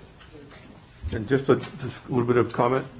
So again, I don't want this to come back and haunt me. We have not agreed on the definition of duty of loyalty. So we're moving it forward, but With the direction, because the motion that we made is that they come back with a definition of duty and loyalty. and then it goes back to the public for input. Yeah, it comes to us first, right? Yes. And then if we approve it, it goes out for a 13-day public comment period. And then it comes back to us. Then it comes back to us, and if approved, this final approval. Thank you. Okay, nope, clarity is, I guess, it's okay to ask that question, clarity is good. So nope, so that's what we're asking, the motions, we just made 4 motions, maybe 5, on this, and that was one of them, Trustee Church. Okay, to move this forward, 4505 as amended and per board comments. So moved. Thank you, Trustee Smith. Is there a second? Second by Vice President, could be a doctor, Vice President Minetto. All right, any further discussion? Is clear, Trustee Church, and where that goes with the definition? Okay, and council, thank you for your help in pulling that together. All right, all those in favor, please indicate so by saying aye. Aye. Opposition? All right, the motion carries. Let the record show it is unanimous, and we have done the work on that board policy. Good, important work, so thank you, everybody. All right, we're going to move on now to board policy 4510. It's pretty much HR day today, pretty much. All right, discussion and possible action to recommend revisions to and/or forward proposed revisions of board policy 4510. This is protection of students and mandatory reporting, specifically addition of language and renumbering for clarity, removal of editorial commentary and language, commentary language, and changes to conform to the adopted board policy format and language convention to a future regular meeting of the Board of Trustees for consideration of preliminary approval. So we're just going to keep this party going. Thank you, President Taylor. Marissa McClish for the record. This policy overall is also another reorganizing and looking at and board conventions as far as format. You will notice that in the definitions section, the definition of child and employee have been added. We're recommending to use that definition from employee that was just discussed in policy 4505 into this policy. So we would be adding child and employee. Definitions for other pieces in there, abuse or neglect of child and corporal punishment, have just been moved up as to conform with board format convention, board policy format convention. Similarly, staff has been changed to employees as applicable as part of conforming changes. Policy section 1 recommends the deletion of a reference to volunteers as mentioned in the previous policy. That is covered in a separate volunteer specific policy. So you'll see the deletion of volunteers. And then also in policy section 1, you'll see the last sentence was struck through because individuals that are subject to background checks are either employees or volunteers. It's not clear in practice who the other representatives would be, so that's why that was removed. So we do, again, run background checks on employees as well as volunteers. Section 2 was deleted as it's editorial and kind of unrelated in nature. Text deleted from the previous section 3 was unnecessary, as basically it's saying that employees have to follow the law, and so for simplicity, we recommended removal of that. You'll also see more conforming changes throughout to match the employees, staff, et cetera, the rest of the policy. And then finally, one change was that in section E, you'll see language reflecting the requirement as mandatory reporters of our employees. So it's not encouraged to report, but that we are required to report as mandatory reporters. So we put that updated language in there. Mm-hmm. And then the remainder of the changes are conforming. Okay. Awesome. Thank you very much. Any public comment on this one, Jeannie? No public comment. Okay, thank you. All right, so bring it here to the board table for discussion, for consideration. Questions on those proposed changes? I see everyone's shaking their head. Okay, if seeing none, then if we're ready to move forward, then looking for a motion from the board to move board policy 4510 forward to a regular meeting of the Board of Trustees for consideration for preliminary approval as recommended by staff. So moved. Moved by Trustee Smith. Is there a second? I see two fingers up. I'm not sure the difference between 1 and 2, but we'll take it. Because you're a second. That's it. Because you're a second. That's it. Second. Peace. Yeah, that's a good one. Seconded by Trustee Rodriguez. Seeing no more discussion? All those in favor, please indicate so by saying aye. Aye. Opposition? Okay, motion carries. Let the record show it is 5-0 for now, because Trustee Smith stepped away. Trustee Church, stepped away. My bad. All right, so thank you. We'll keep moving. Agenda item 2.04. Same reading, so I won't read it again, but this time we're looking at Board Policy 4550, Staff interactions with students, specifically addition of language and renumbering for clarity, removal of editorial commentary language, and changes to conform to adopted board policy format and language convention to a future regular meeting of the Board of Trustees for consideration for preliminary approval, and we're still in the HR party. All right, thank you, Marissa McClish, for the record. With this policy, we're really, there was some additional cleanup that you'll see in here. The purpose statement is mostly conforming languages, and then you'll see some deletion of editorial language where it's going again with kind of what our, what our value systems are rather than more of the policy side. You will notice that the final sentence was deleted for a variety of reasons, one being that Board Policy 9070 already specifies the obligation of the superintendent to establish administrative regulations and procedures. And then throughout the rest of this policy, we delineate much of the information specified in this sentence. We put that in other places as applicable. And then again, there's, as previously stated, there's no need to specify that employees must comply with the law. Right. You'll notice in the definitions that there are some definitions related to some of our more current 21st century vocabulary. The reason that these are crossed out is that they are not actually mentioned in this policy, so they didn't seem applicable here, so we're removing them. So unless the word was actually used in the policy, we did not include that in the definition.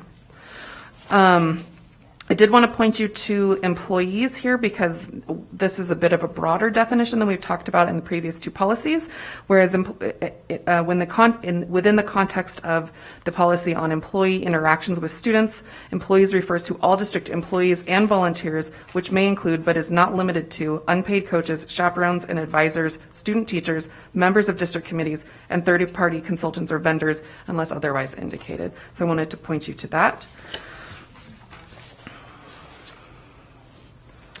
Deletion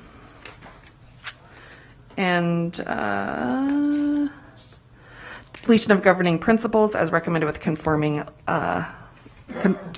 with adopted board policy formatting convention. You will see changes in section 1, A, B, and C. The recommendation is being made to provide greater clarity of expectations, and there's some reordering here. So the nature of communications, which is now section 1C, was moved up from where it previously was. Former sections 1, like previously 1A, B, C, have been moved elsewhere in the document. First bullet on page 3 was unnecessary as it's inherent to the work we do with professional expectations. So again, more of that editorial language and falling into a different realm rather than this policy. The governing practices has been deleted in accordance with board policy convention. Former section 3A was recommended for deletion as it's editorial in nature. Former section 3A B1, yes, was moved to page 2. The bullying harassment section was moved to page 6 in its own section, so rather than being under subsection, it was been created as its own section. And then DI2 was moved here from the page 3. So again, just some reordering. The parental notification section has 2 minor changes, which are just spelling out the word third instead of using the number 3, and employees rather than staff for conforming. Reporting was moved to later into the policy. The change from student records is reordering, and there's an updated reference to employees versus staff. And student records confidentiality was moved up. Section 4 was moved from earlier in the policy down.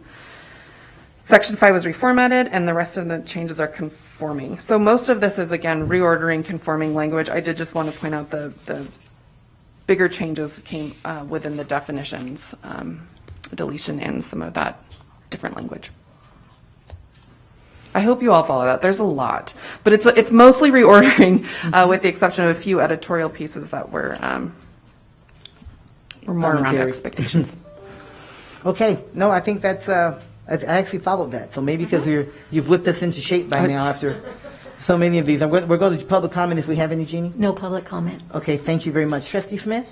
I have one comma, so this Yes. was really well done. Page 6, item 4A2.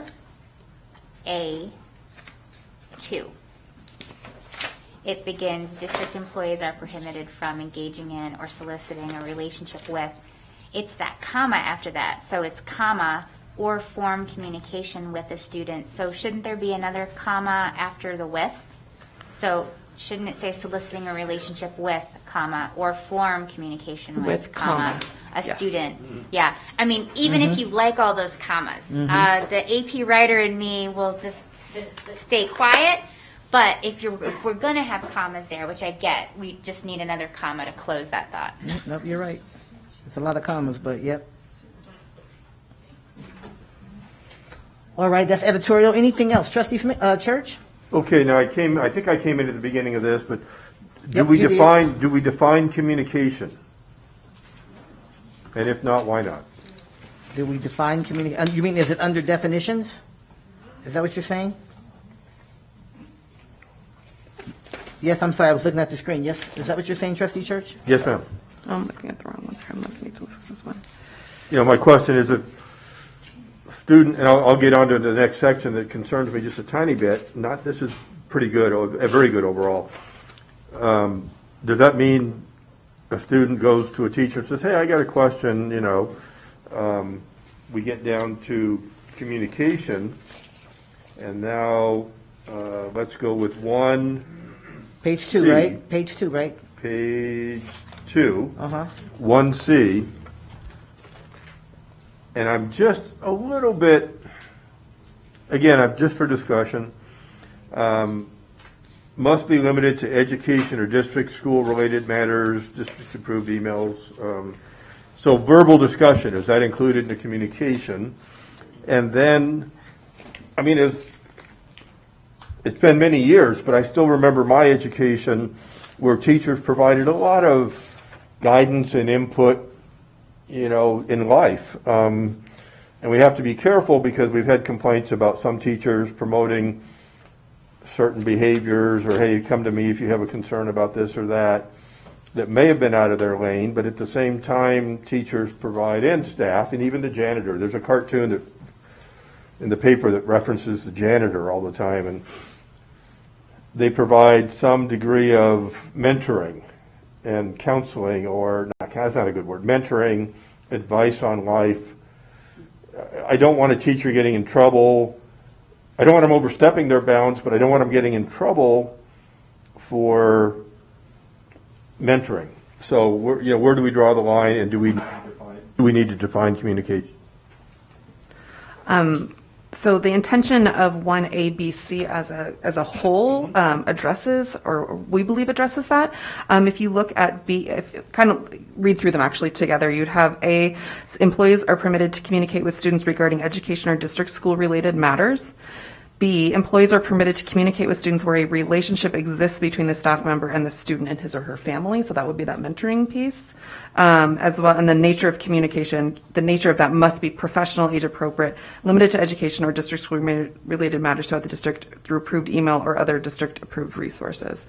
So I think I would refer to council on that idea of relationship. Yeah, I don't read it that way, because that to me means more like, oh, I've known these people for years and I'm friends with the family and I go by and have dinner or we watch football together. Number 3, standing alone, does seem rather limiting, and yet I think it's good to limit so we don't have teachers overstep their bounds or other staff. But is it too limiting? And then again, do we need to define communication? Well, so I think let's have a conversation around, let's take those separately. You started with defining communication, so let's start with that. Communication, and your question around that is what does that include? Verbal, written, is that where you're going, Trustee Church? Yes. I mean, that's what this whole section's about. Right. So you're saying we should say communication includes, what's your, you know me, what's the recommendation? Now, this time I don't have a solution right away. I thought I had beaten you into shape on that by now. But I would say, I would say it would need to define whether or not that includes just conversation. So, I think we do need to discuss that. Okay, feedback, what do you think? I mean, communication is communication. As we kind of know it, do you think it lacks clarity? I think clarity's better. Okay. Okay, thank you, Trustee Church. Trustee Rodriguez? I just kind of want to be sure I understand Trustee Church. So you kind of speak like a double-edged sword. Like, we want teachers to be able to have rapport, advice, things like that with the student, but then at the same time, if there's conflict with the parents or the student, then they're... I think the first thing we need to do is define communication, so that, I think communication is any interaction, verbal, written, social media, maybe there's a better word for email, but include verbal. So communication, number one, we define it. Because, I mean, we've got definitions, let's use them. So communication would be any interaction between staff and students or employees and students, including verbal, written, email. There's probably a better word to just refer to the entire internet type thing, telephonic, etc. Okay, well, email is written, right? Telephonic is verbal. It's on telephone, right? I mean, I'm trying to get down to, right? Trustee Smith, maybe you can jump in. And I'm going to dust off my major in communication here. So I hear you. As a suggestion, possibly under 1C, rather than trying to define all of this, because the minute we try to define a list, there's going to be like holograms, and we're going to miss that. So perhaps in 1C, can we start that line? So C is nature of communication. Could we possibly make a small change that says all forms of communication with students must be da-da-da-da? So my suggestion in this case would be to add all forms of communication rather than trying to micro list all the types of communication. Could that possibly address the thought? I think that sounds good. I'm going to try and look that up. I'm losing my pages here.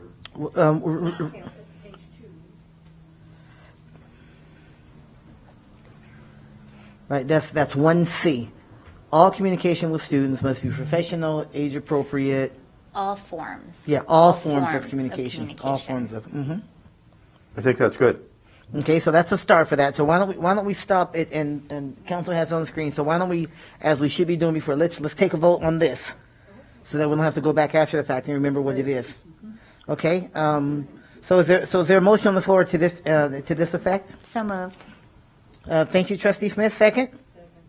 Seconded by Trustee Minetto, Vice President Minetto. Any further discussion on this one piece? That is changing 1C to say all forms of communication with students, yada, yada, yada, yada. Just for the record, that doesn't resolve the next issue about mentoring and all that. No, but that's, what'd you call it? The next issue. Yes. Right. So we're going to take this issue first. And then we're going to, just because we just got to break it down and we'll be all over the place, right? Okay, so motion on the floor that we amend 1C to read all forms of communication. Okay? All those in favor, please indicate so by saying aye. Aye. Opposition? Right, motion carries. Record shows it is unanimous. Now we'll go to the next issue, which had to do with what are the guardrails around the communication. Okay, and Trustee Church, I think you just put out there for some, you didn't have a recommendation per se, but you wanted some. I am you so wanted sorry. No, it's okay. You've been doing good, so I'll give you credit for that. You've been doing good. And a lot of this is just for discussion. Yeah, what are the guardrails? On nature of communication. In other words, you're saying professional, age appropriate. You're really concerned about the limited to, it sounds to me like your real concern is around the limited to education or district-related school matters. It sounds like that's where your concern mostly comes in?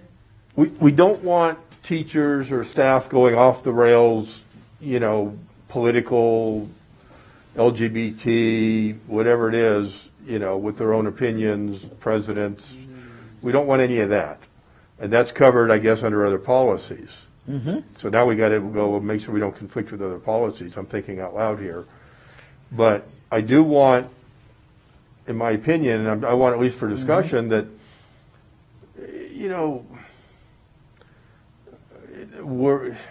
I guess what I'm saying is that there's a certain amount of mentoring that occurs in the school environment that is, I would say, department or school related.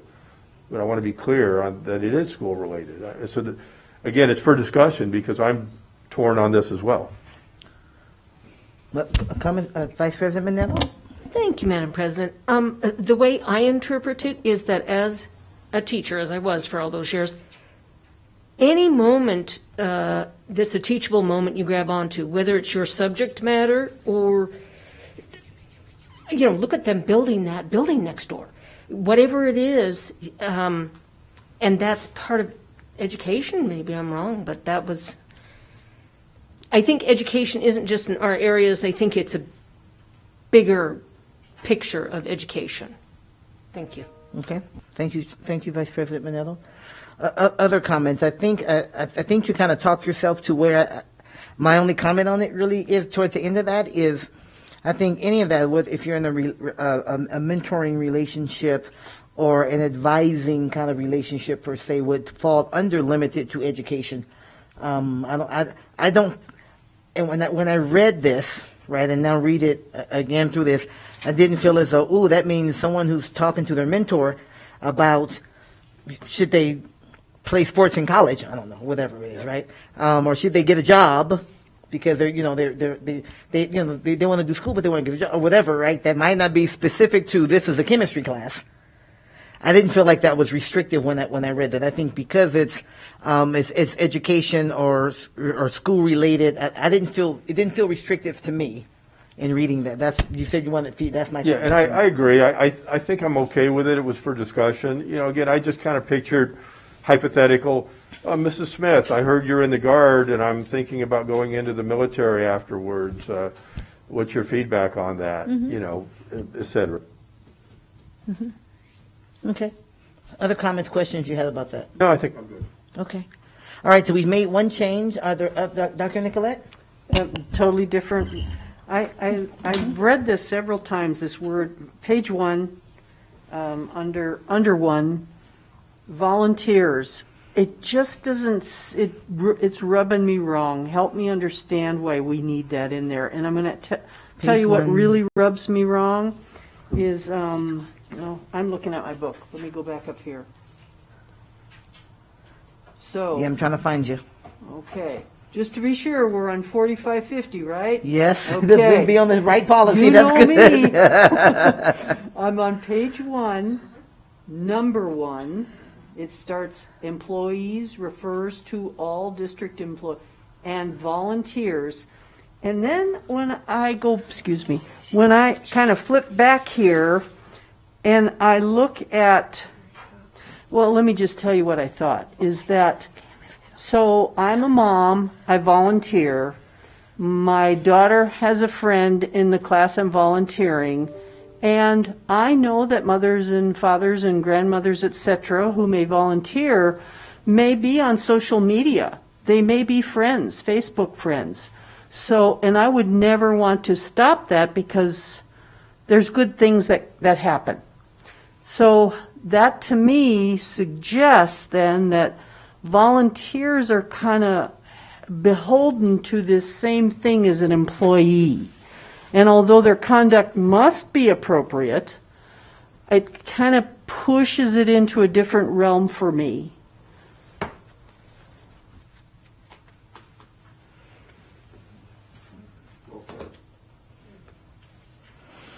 I'm going to say back to you what I think you said, Dr. Nicolette. So you're saying that you don't think we should hold, and this is going to sound bad. I'm not coming from a negative place, right? I'm just trying to understand. You're saying that we should have a different set of expectations around volunteers than we do around employees in terms of their interactions with students? You're right, that sounds terrible. I know, I'm sorry. I always ask you guys a lot of questions because I really want to try to get where you're coming from. Right? You make me think about things differently. You know? I worry about circumstances that fall outside of what we should be telling volunteers they can do and can't do when they're not on our school grounds. Did that help? I think it gave me. I'm just trying to get clarity for where your concerns fall in. So sure, Trustee Church. Just a thought. This is an excellent question. I agree. While representing the district, put in those 3 words. Math wasn't my best subject. 4. Really, remember, this is just the definition, right? So this isn't saying what they're doing or anything. This is simply saying what employees refers to. I get that. No. I just know that. So then what you're saying, Trustee Churchman, would be employees refers to all district employees and volunteers while they work representing the district. That's where. Yes, because otherwise, they do an hour a week volunteering, like Dr. Nicolette kind of alluded to, and then they're kind of stifled in expressing opinions to students that they interact with in some other capacity. Trustee Nicolette, just for clarification, was the concern also like within page 4, I believe it's 3E, when we're looking at employees should not friend or follow or otherwise interact with students individually or personally from a social media accounts? Spot on. Is that what your concern was lying? And I imagine that would be with volunteers as well as the chaperones. Sure. Really, you're a volunteer at that point as well.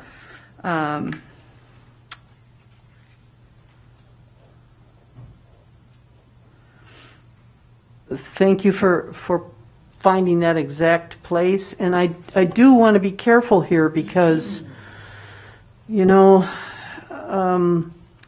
guess my thought is, not trying to control volunteers outside of their volunteer duty. Mm-hmm. So I would look to General Counsel. Do you have any thoughts on that? From a legal standpoint, obviously. Yeah, I think we should try to control volunteers and what they do. Their volunteer status is created by us. You don't have a right to volunteer. We're giving them the opportunity to volunteer, and if you want to come on our schools, you need to be appropriate with children. Our highest priority is the safety of our students, period. And you may have a private relationship with a student outside of your volunteering, but that relationship is accepted from this policy because it specifically says up here, employees are permitted to communicate with students where a relationship exists between staff member and the student and his or her family. So if I know Ellen, my student, and I'm a volunteer, well, when I friend her on Facebook, I'm not doing it because I'm a volunteer. I'm doing it because I'm a friend of hers. But if I don't know Angie, but then I become friends with her because I'm volunteering, I shouldn't be friending her. That's not appropriate. And I hear you, and thank you for that. So in the word that the sentence began with the word staff member. No, staff member should be gone everywhere. Where are you? So let's have General Counsel point us to where you were reading.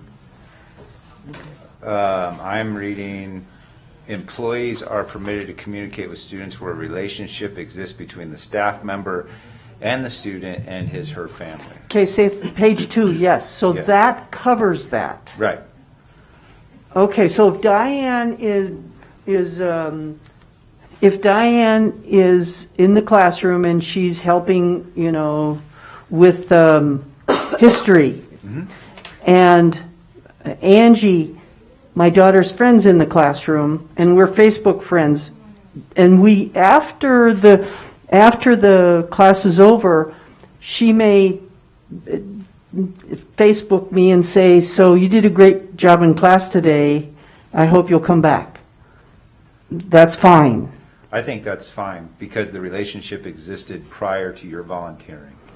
Because you've had a relationship with the student and her family, right? Because mm-hmm. you're saying that you had this volunteer relationship, you go into the classroom, you're there volunteering, and you're volunteering because your daughter's in the classroom as well as Angie, who's friends with your daughter. So you have this built-in relationship already. So that communication is exempted from this. But I think volunteers, this is just my opinion because I just see the legal liability of it. Man, I don't want volunteers learning new people and making contact and friends. I mean, we see this a lot. So I would highly recommend against changing that. But And I'll just say, as the superintendent, Council. I absolutely positively agree with that, and that's even with my former principal hat on. I have a real problem with volunteers reaching out that has nothing to do with their volunteer basis. And I go back to your absolute clear purpose of what the policy is, and it's for the protection of students and the enhancement of the educational environment. So to your example, your question to Angie and then her reply, that enhances the educational environment. It makes that student feel comfortable that, yes, you did a great job on the history lesson today. and that would be school related, so that would probably be appropriate. That's a great point that the superintendent makes, because that would be school related if you said, hey, great job in class today, right? Yes. So that probably would be appropriate, but anyway, nonetheless, I like that the definition's broad. I like that HR kept the definition broad for employees in this section. And I would advise against, for liability purposes, I would advise against narrowing it. Look, I'm not saying we have this going on, but it's a fact that people who want to get near children figure out ways to volunteer. It just is what it is. Well, I fully appreciate that, and thank you for the discussion, because I don't need to say it, but I'm going to. I know you know this about me, that, yes, our number one job is to keep all our kiddos safe. Absolutely, positively. Okay, thank you. Thank you, Dr. Nicolette. It was good to work through that. And thank you, Council and Superintendent, for that. Trustee Church? Great discussion. And yes, positively, the safety is number one. But looking at page 4, E2, I think maybe there's a need for a comma where no relationship existed previously. So, in other words, people are on Facebook, they're friends. Hey, Kim volunteered at our school. Doesn't mean they have to cease following, or et cetera. Then I want to raise one other question, and that's clubs. Okay, can you pause there so we can deal with that one Sure, right sure. there? Is that okay? Yeah. Is this covered, Council, under what was said before, that they're allowed communication with students if they have a pre-existing relationship? Yeah. Is 4E little I, 2 little I, whatever, however the raise, right? Is that covered there? Is that allowed because we've said that earlier, or? I think it is. I do see the point, though. If we want to, in my mind, how I read this is appropriate communications is where you start, right? And so it's appropriate if you have this personal relationship that existed prior to your contact with the student related to your employment status. And so in my mind, as I read this, what this refers to, and I do see the point, but in my mind, what E2 refers to is you've created this relationship afterwards. So it's appropriate if it's created this way, but once it's created because of your employment, you shouldn't be doing these things. But if we want to try to fill language in, we can. My concern would be, I'm just not sure how to do it. I guess that's my concern. One more comment. Please. Should is a little vague, right, as opposed to shall or must. That's the opposite of what you usually say. I know. I don't mean that in a bad way. No, right? you're absolutely Yeah, I don't mean right. that in It a bad is. way. But in this case, I can see somebody is trying to establish a relationship, and you say, well, you said I shouldn't, but you didn't say I couldn't. I think, too, looking at both of those in that, I think that, like I guess for my own self, comment on both of those is, if there's a way to restrict this, and I don't know what it might look like, too, if they have a pre-existing relationship, then you may friend a kid on social media or something like that, because, your family's connected and yada, yada. So I think it's important to make sure we allow that. The should or shall, that, I mean, we do want to, again, it's more important than the safety of our kids, right? I think we all agree with that. I think of a situation, let's say a kid is going on a trip to DC and they're raising money, so they put together a Facebook page. So people can go raise money for that. And then you say, hey, I mean, it's probably going to be a GoFundMe, which could be considered social media or not, depending. And then you want to hit your teacher up and say, hey, I'm raising money to go on this DC trip with my boys club or my Boy Scout troop or whatever. How do we, I mean, to me, that's a should, but I understand that because we don't want to leave the door open. I don't know where to land on that, but it's so much is done on social media now. And some of them are things that we would want people to support students in because they're doing something that's important to them and yada, yada. And a teacher might want to encourage young Angie, to really be involved in civic stuff, and they have this trip to D.C. or whatever. We're going for a Little League championship. I mean, who knows, right? And they might have something again on social media that says this is how you can support this trip. Yeah, I think it opens the door because it's really hard to say you can do that for this, but not for that. And it just popped into my head, I am very illiterate. I haven't been on Facebook forever, but I have, for a long, long time, although I do have some account out there. And I get these friend requests from people I don't know, and I always say no, or ignore them. But I think a lot of people just go through and click yes. I just thought I'd raise that, but I still think we probably need a comma unless the relationship existed previously. Counsel, you say you understood it but didn't quite know how to land on that? Yeah, I went back and reread the policy while we're sitting here, and it's hard because it's all redlined. So we have to remember that the controlling language is you can communicate with students for really two reasons, and if it's related to school and education, and you have a relationship with them ahead of time. Then to add what we adopted tonight is it must be done in a professional, age-appropriate manner. Okay. But there's really two things you can do. So I guess in my mind, when I read this in review, because I actually reviewed this for HR, in my mind the should was there because I guess those two reasons could exist, right? And so then it's a should. You shouldn't do this unless you have those two reasons. Now, I don't know, and maybe the area soups could help us, but do teachers communicate with students via social media? Or should they be? And I guess if that's an opportunity, I see heads shaking or nodding. I don't know. They do? Then that's why I guess it's a should.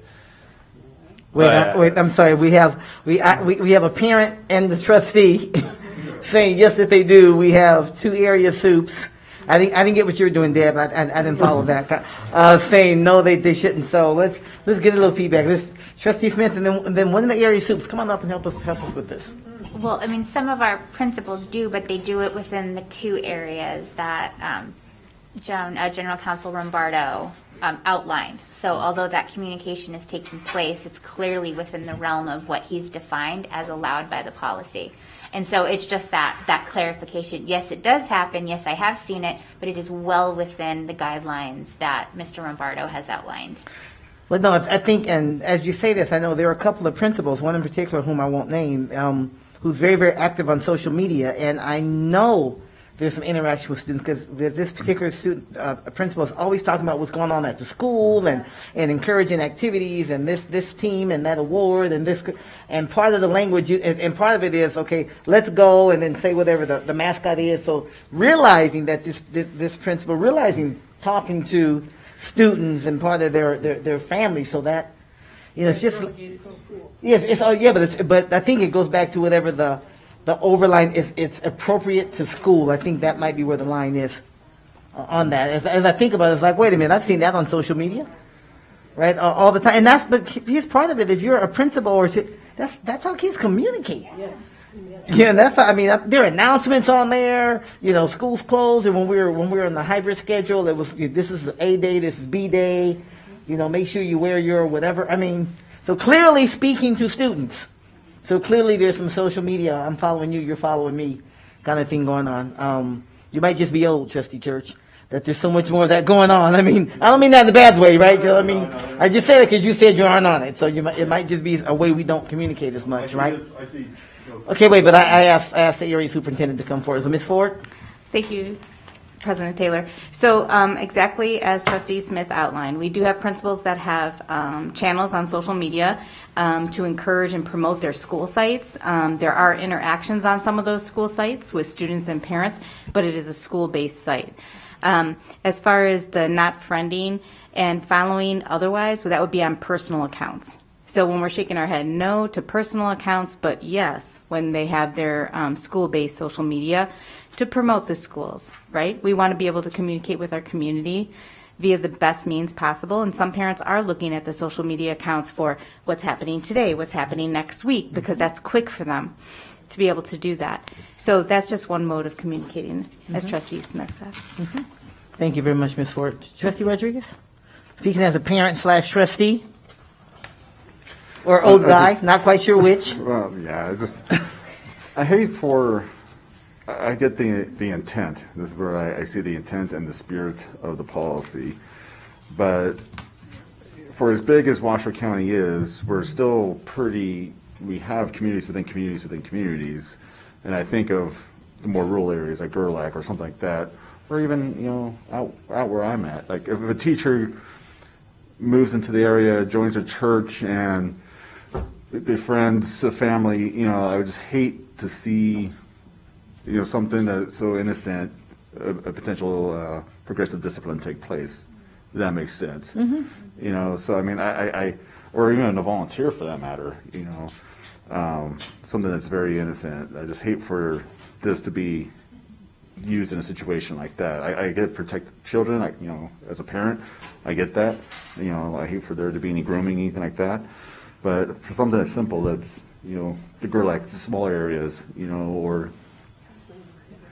just, if that makes any sense. Just taking that into account. Well, yeah, it does. And I think part of it is that there's a relationship that exists outside of school with the student and their family would cover, someone's new to the area or you're connected with each other at church, or it would cover that because the relationship is outside of that. Save that relationship, then that shouldn't be happening. That's what I'm hearing. That's what the overall policy is like. If you have a relationship with the student and their parents outside of this, that's something totally different. Otherwise, educational, right, so to speak. Trustee Church? I think we've heard enough that maybe we should just send it back to staff for redrafting, period. And then the only question would be whether it comes back to the policy committee or the board. But we haven't even talked about clubs. No, but let's stay where we're here. What are you saying needs to be? What are you recommending that gets sent back? That one section, is it E. Edward on? No, the E and then the two little I's. Yes. Yeah, I'm not sure that we've settled at a place. I hear people in different places in terms of whether it should stand or not. I mean, certainly you can make any recommendation you want to, Trustee Church. I don't want to do that unless we're all on board on that, but. Yeah, and I don't know that I feel a consensus. Maybe I've missed it. I don't know that I feel consensus at this point. And then again, what about clubs? And the example would be Bible study. Well, you voluntarily go to a Bible study club, and then you may want to join the church social media website, or whatever. So I think let's hang on for clubs. Okay. All right. We have to also be careful because within this policy, it talks about when I'm communicating through a district-approved resource, I am a district employee, right? So whether it's a Facebook or a Twitter account that's for the school, I'm a district employee representing, whether that's Teams, which we use within our classes and across schools, that is the expectation. I think where we're getting a little confused is between that lane of personal account, this is my private Twitter account with my thoughts and ideas, versus this is my account as a teacher representative of the school, right? And so I'm wondering, and I think that's what Trustee Nicolette was mentioning here, that and I see council looking in there, that it's that distinction between personal versus professional social media. And that's something that our area soups and our district has done a great job of communicating with teachers. But maybe that's kind of, the spirit of that's maybe missing a little bit in this section. That's a And good point. we do have approved tools for those communication, right? Teams is an example of an approved communication tool that teachers use, and clubs can use as well. If clubs set up their own teams, they can meet and hold discussions within that, and that's an approved method of social media interaction, so to speak, right? So, yeah. So perhaps maybe if we just add the word personal accounts into that, that might help, or the lens of So employees may. I rewrote the two paragraphs. Through professional So why social don't we take a look at what we did? I made two paragraphs. Employees may Why don't we not, look, can you get a little closer so we can hear you? employees may not friend, follow, or otherwise interact with students on personal social media accounts unless employee has a relationship with the student and his/her family. I think it's important that it's both. Yeah. I've got the word not, right? What? No, they have to. Oh, it's above. I was Yeah. looking at the below. Yeah, may not friend, yes, sorry.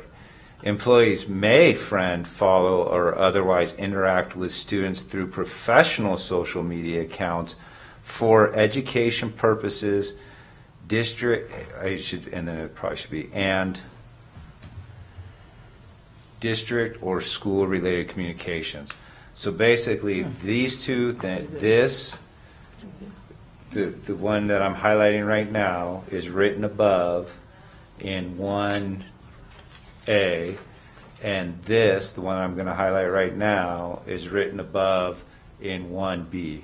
And when I say above, I mean above in this policy. So this meets your need of further defining it, and it meets, I think, the discussion that fits for the area superintendents, which should be the main priority, is that teachers can communicate with their students and principals. So does that fit for the education folks? Yes, thank you. Thank you, counsel. Does that fit in what your concern was, Trustee Church? I think it does. I Sounds think like it does. Good job. Dr. Nicolette?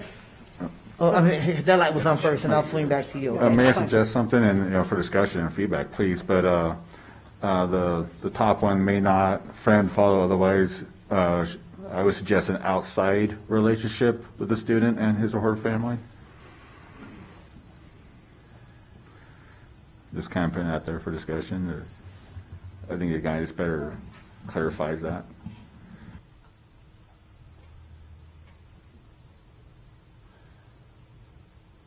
I'm good with that. I think I like that. It makes it more okay. clear. Makes it more clear. Because you can say, yeah, I have a relationship because you're in my class. Right. Right. Right. And I became friends with the parents too, so, right, yeah. Okay. All right. Awesome. Thank you, Trustee Rodriguez, who was right on that. Dr. Nicolette, I know your light was on before this, so it's probably not anything else on this before we switch up a little bit? I think council captured it. It seems like, right, Marissa, we're good? Okay. All right. Thank you, Ms. Ford. Dr. Nicolette? I'm still reading and digesting. So I like little I. And I'm on employees may friend, follow, or otherwise interact with students through professional social media accounts. And that's what our Lauren, Area Superintendent Ford, was talking about. Mm-hmm. Okay. Mm-hmm. You could even say district sponsored. Ooh, see now, I think I might like that much better. Okay, so the Is recommendation. to be specific about that. So the recommendation would be to, on 3 little I, for lack of a better, that it would say, employees, this is the superintendent's recommendation, employees may friend, follow, or otherwise interact with students through professional social media accounts. For Professional social. yeah, for social media So take that professional. accounts for education purposes and district-sponsored or school-related communications. Is that where you want district-sponsored, or through district-sponsored professional social media accounts? Is that where you like it? Yeah, Neil's got it. Oh, okay. Also, district-sponsored social media accounts. Okay, so here's my concern with that. What about the volunteer? And they're not going to have anything to do with the district-sponsored social media account. Is that, because it says up there in little I, employees may not friend or follow. Oh, man, guys. This makes me a little uncomfortable, and I think it's because there's so much we can't control about this. And so then, and I'll just be straightforward. So there's a level of intrusion here that worries me a little bit in relationships that happen outside of the school days. By the same token, we're all on the same page with we got to keep our students safe because there's predators out there, plain and simple. Mm-hmm. And I don't know if this makes me feel any better. So I can give you an example from when I was the principal. Anytime we had a volunteer that was touching something that might be of confidential nature, which we didn't happen often, right? They always signed a confidentiality agreement. But as you stated earlier, having volunteers have access to district communications, no. You're coming in to volunteer for us. Maybe you're coming in to help us sort papers or prepare for an activity, that sort of thing. You wouldn't be part of that communication out to families. So there is a mechanism to make sure that when we are having volunteers do things, that we keep them in a lane, right? Mm-hmm. Or if they are having to touch something that might be confidential, that we can do a confidentiality agreement with them.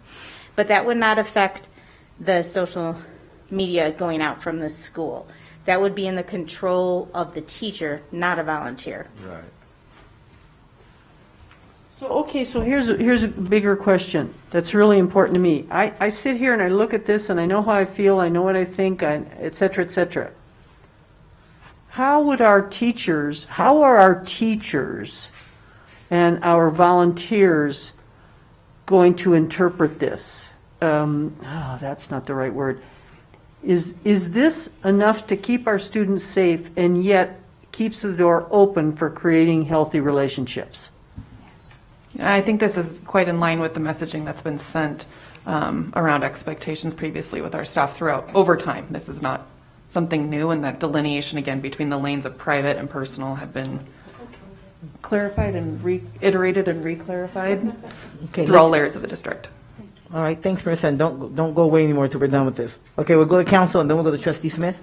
Yeah, I think this change actually adds some really good substance to make it clear who should be doing what via social media. And I'm saying that from a legal perspective because I'm worried about liability. We see a lot of, I shouldn't say we see a lot's not the wrong word. We see attempts by folks who have ill intent to use social media, and we're able to weed them out, right? So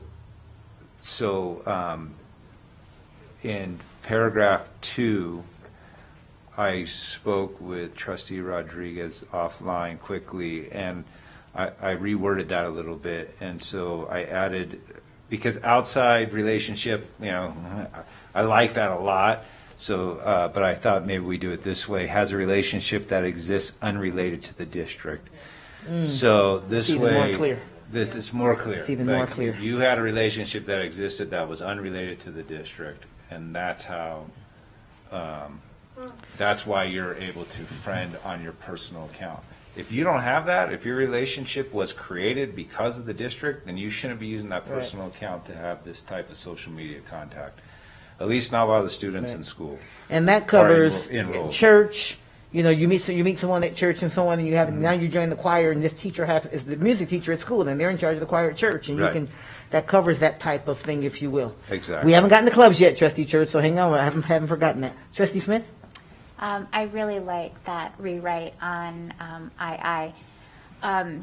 For Clerk Nicolette, though, for the 3 I's, what the district sponsored, to me, and I open this up to my colleagues, really feels like that's coming from the communications department. It's overseen by it. Perhaps they have access to those accounts to some degree. And we know that some of the information, the word professional definitely counts, but perhaps not district-sponsored. So maybe this is a definition thing, but when I see district-sponsored social media accounts, I'm thinking that these are social media accounts that our communications team has access to, that they oversee, they possibly control, and that's definitely not the case. They are professional, but I'm not sure about that rewrite because, and perhaps we're even thinking of the same example. They're not really district channels, but they're handled very professionally.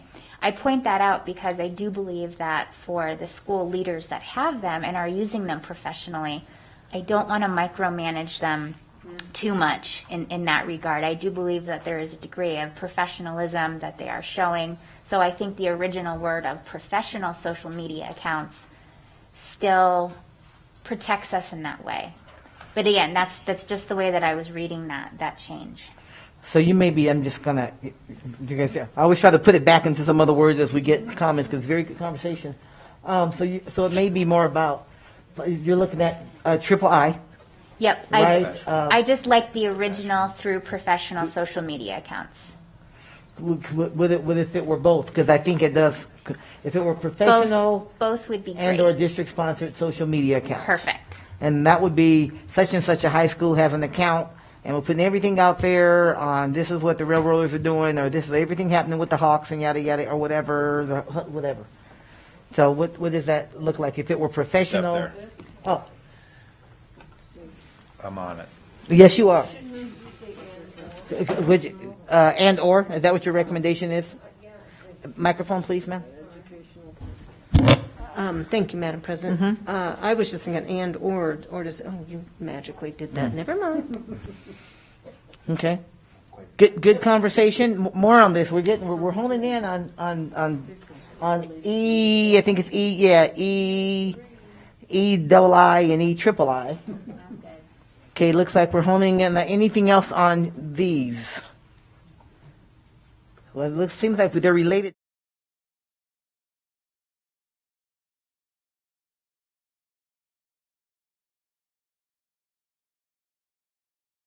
The approval again of E double I and triple I as noted on the board. About 20 seconds, please. I'm sorry? Oh, you want to review it? Okay.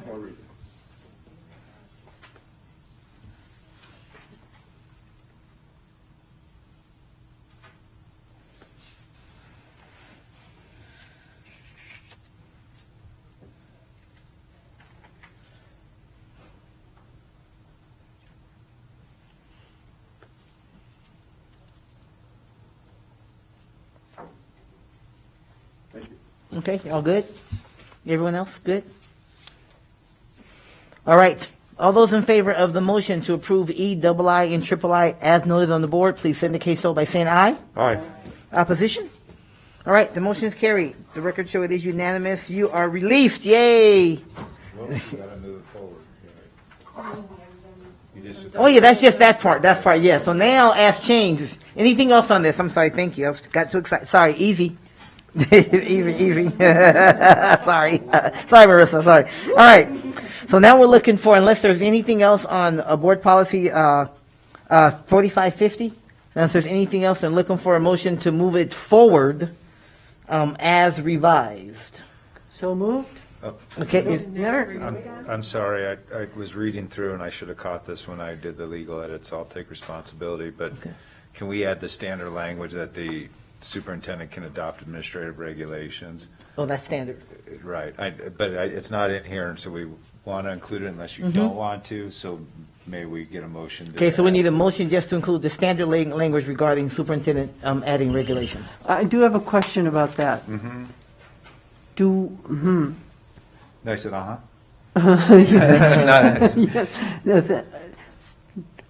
There are occasions where when we do not add that to a policy, is that correct? Yes. So it's going to be added to this policy, which I totally agree with, because?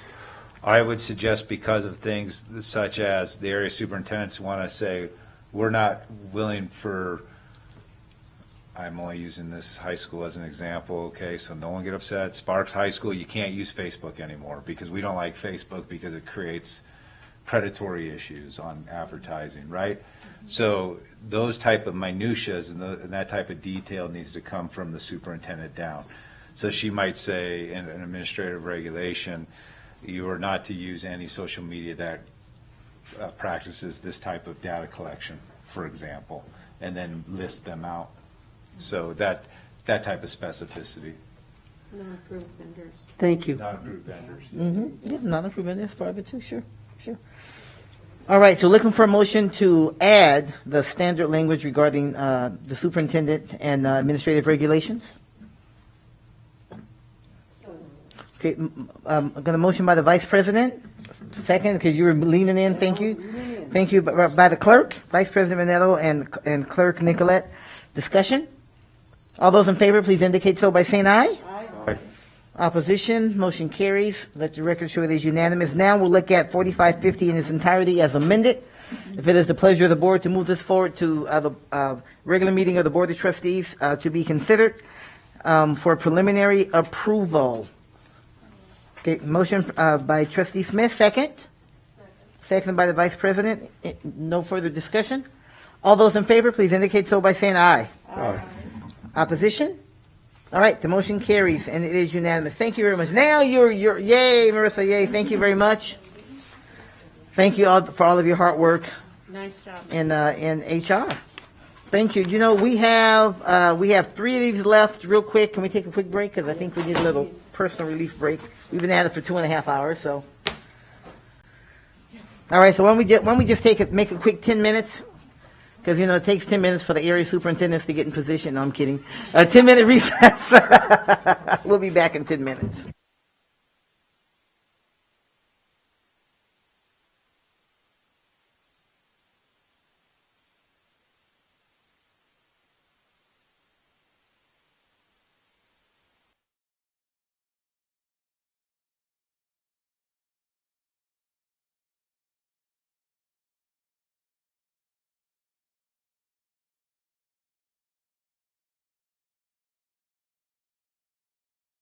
Here, a little bit of a relief period, I should say. Okay, so we're going to jump into board policy. We're going to jump into agenda item 2.05. Same language around the board policy. This time we're doing we're going to take a look at proposed revisions to board policy 5025, which is student placement and communication of progress, promotion, acceleration, and retention, specifically to align with the Response to Recovery Strategic Plan, the workarounds professional learning communities, and the development of district essential services. We're going to consider moving this to a future meeting of the Board of Trustees. And before us are 2 area superintendents extraordinaire.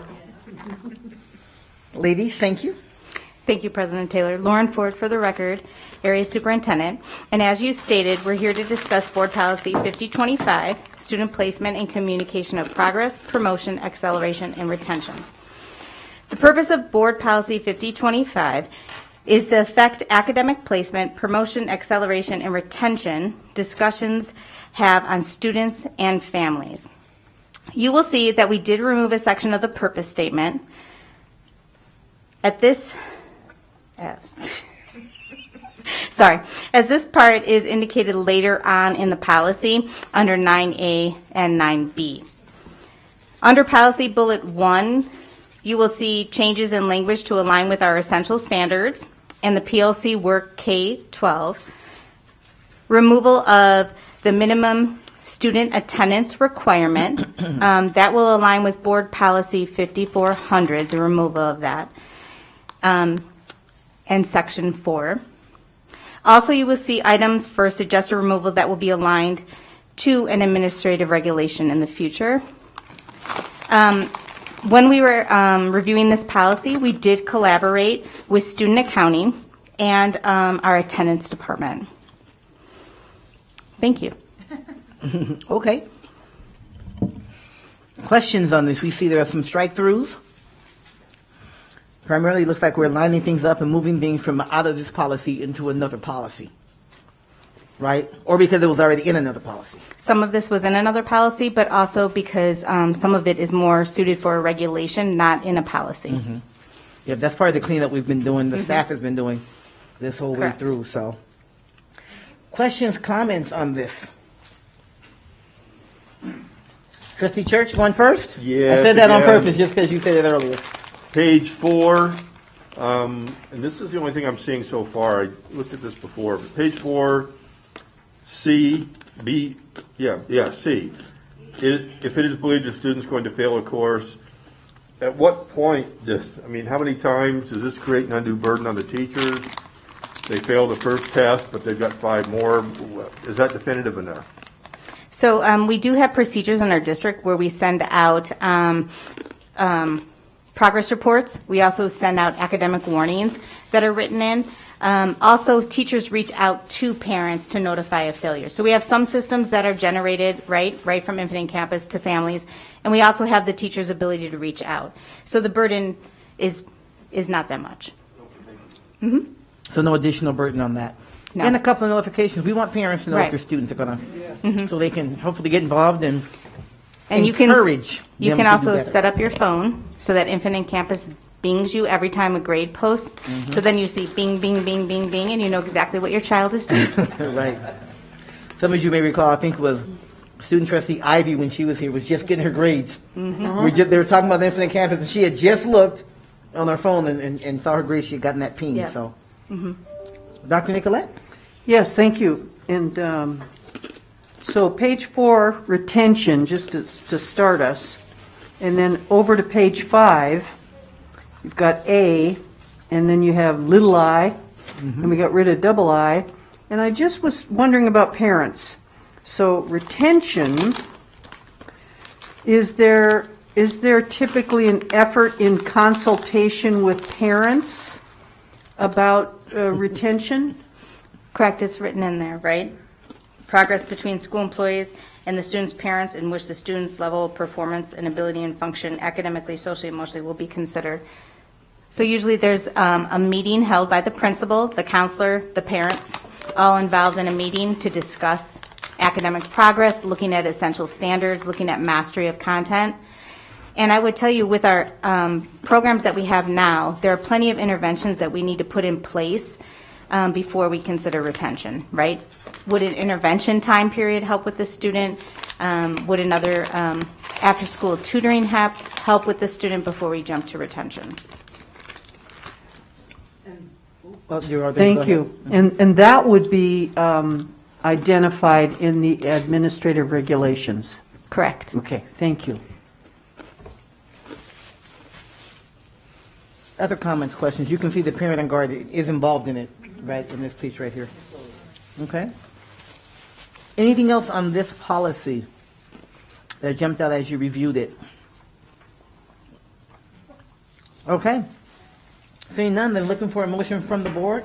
If it is your pleasure to forward board policy 5025 onto a future meeting of the Board of Trustees for a preliminary approval.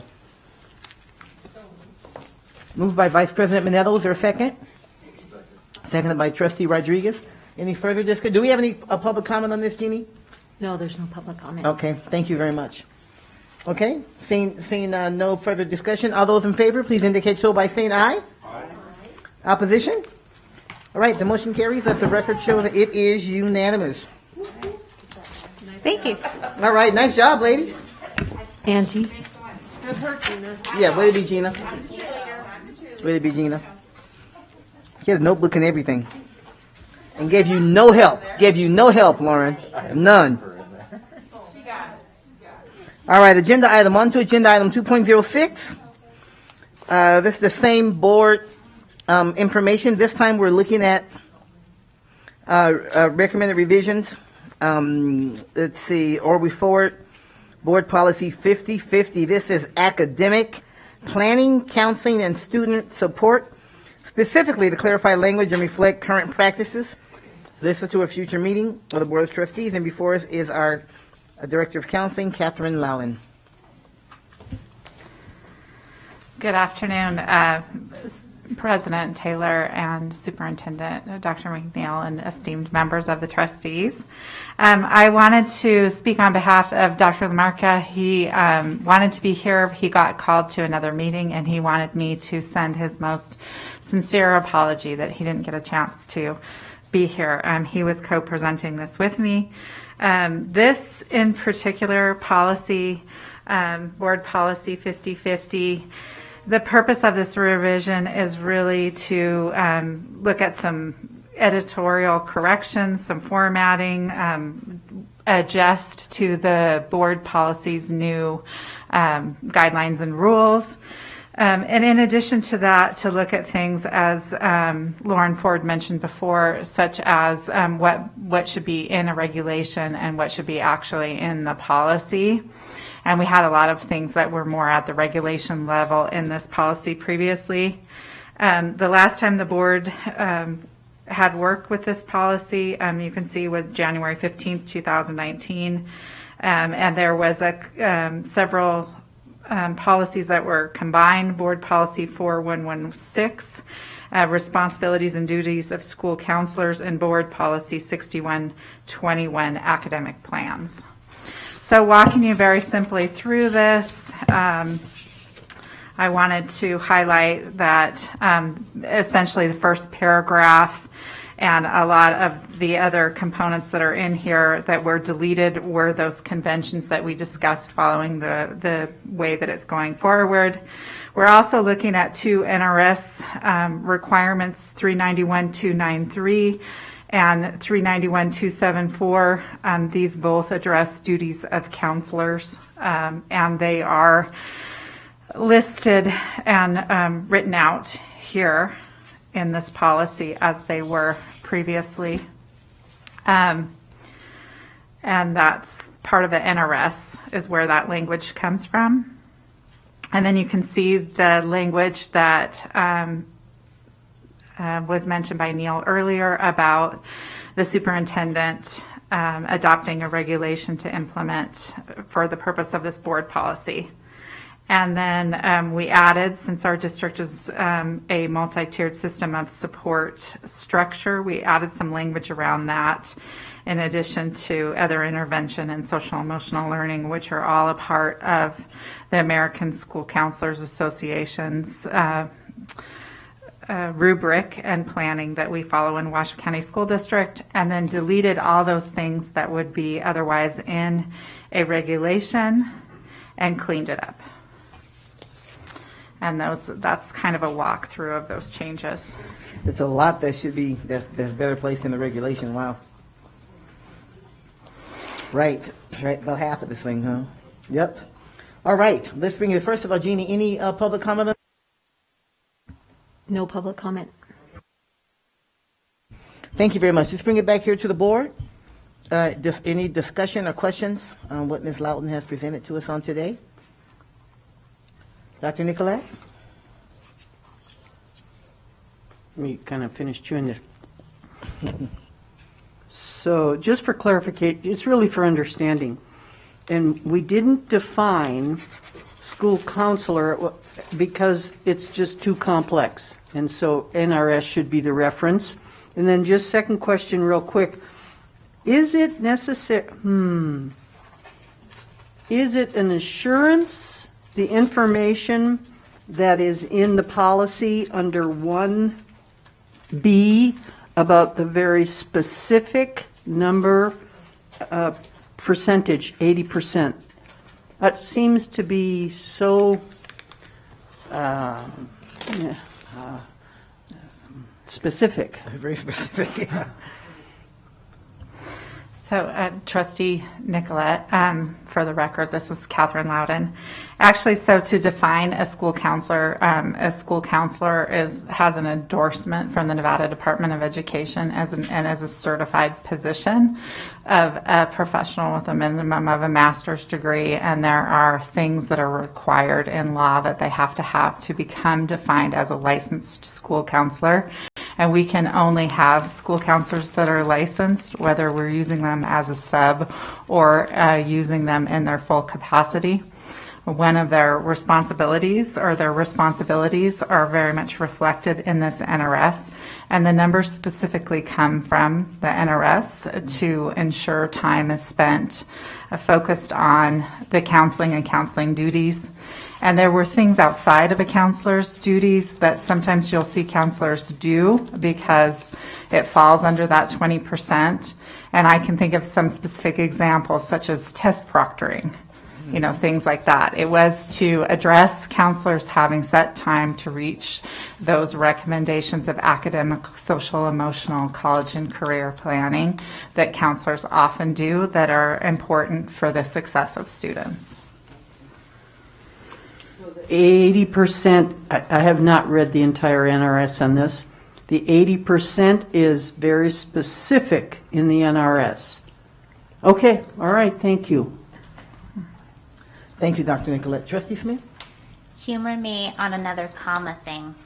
So this is going to be page 1, number 2, where it says a school counselor may, comma, through consultation, or I don't know that we need the comma there because there's not a second one.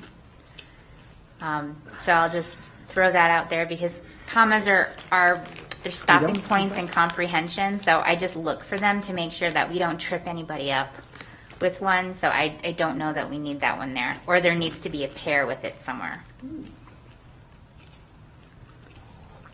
Yeah. I would probably just remove it. Mm-hmm. Thank you. I said there's no close. Yep, there's no close to it, so no back in. Okay, anything else? Counsel? And just to help Catherine out, this is required by state law, this policy, so this isn't one.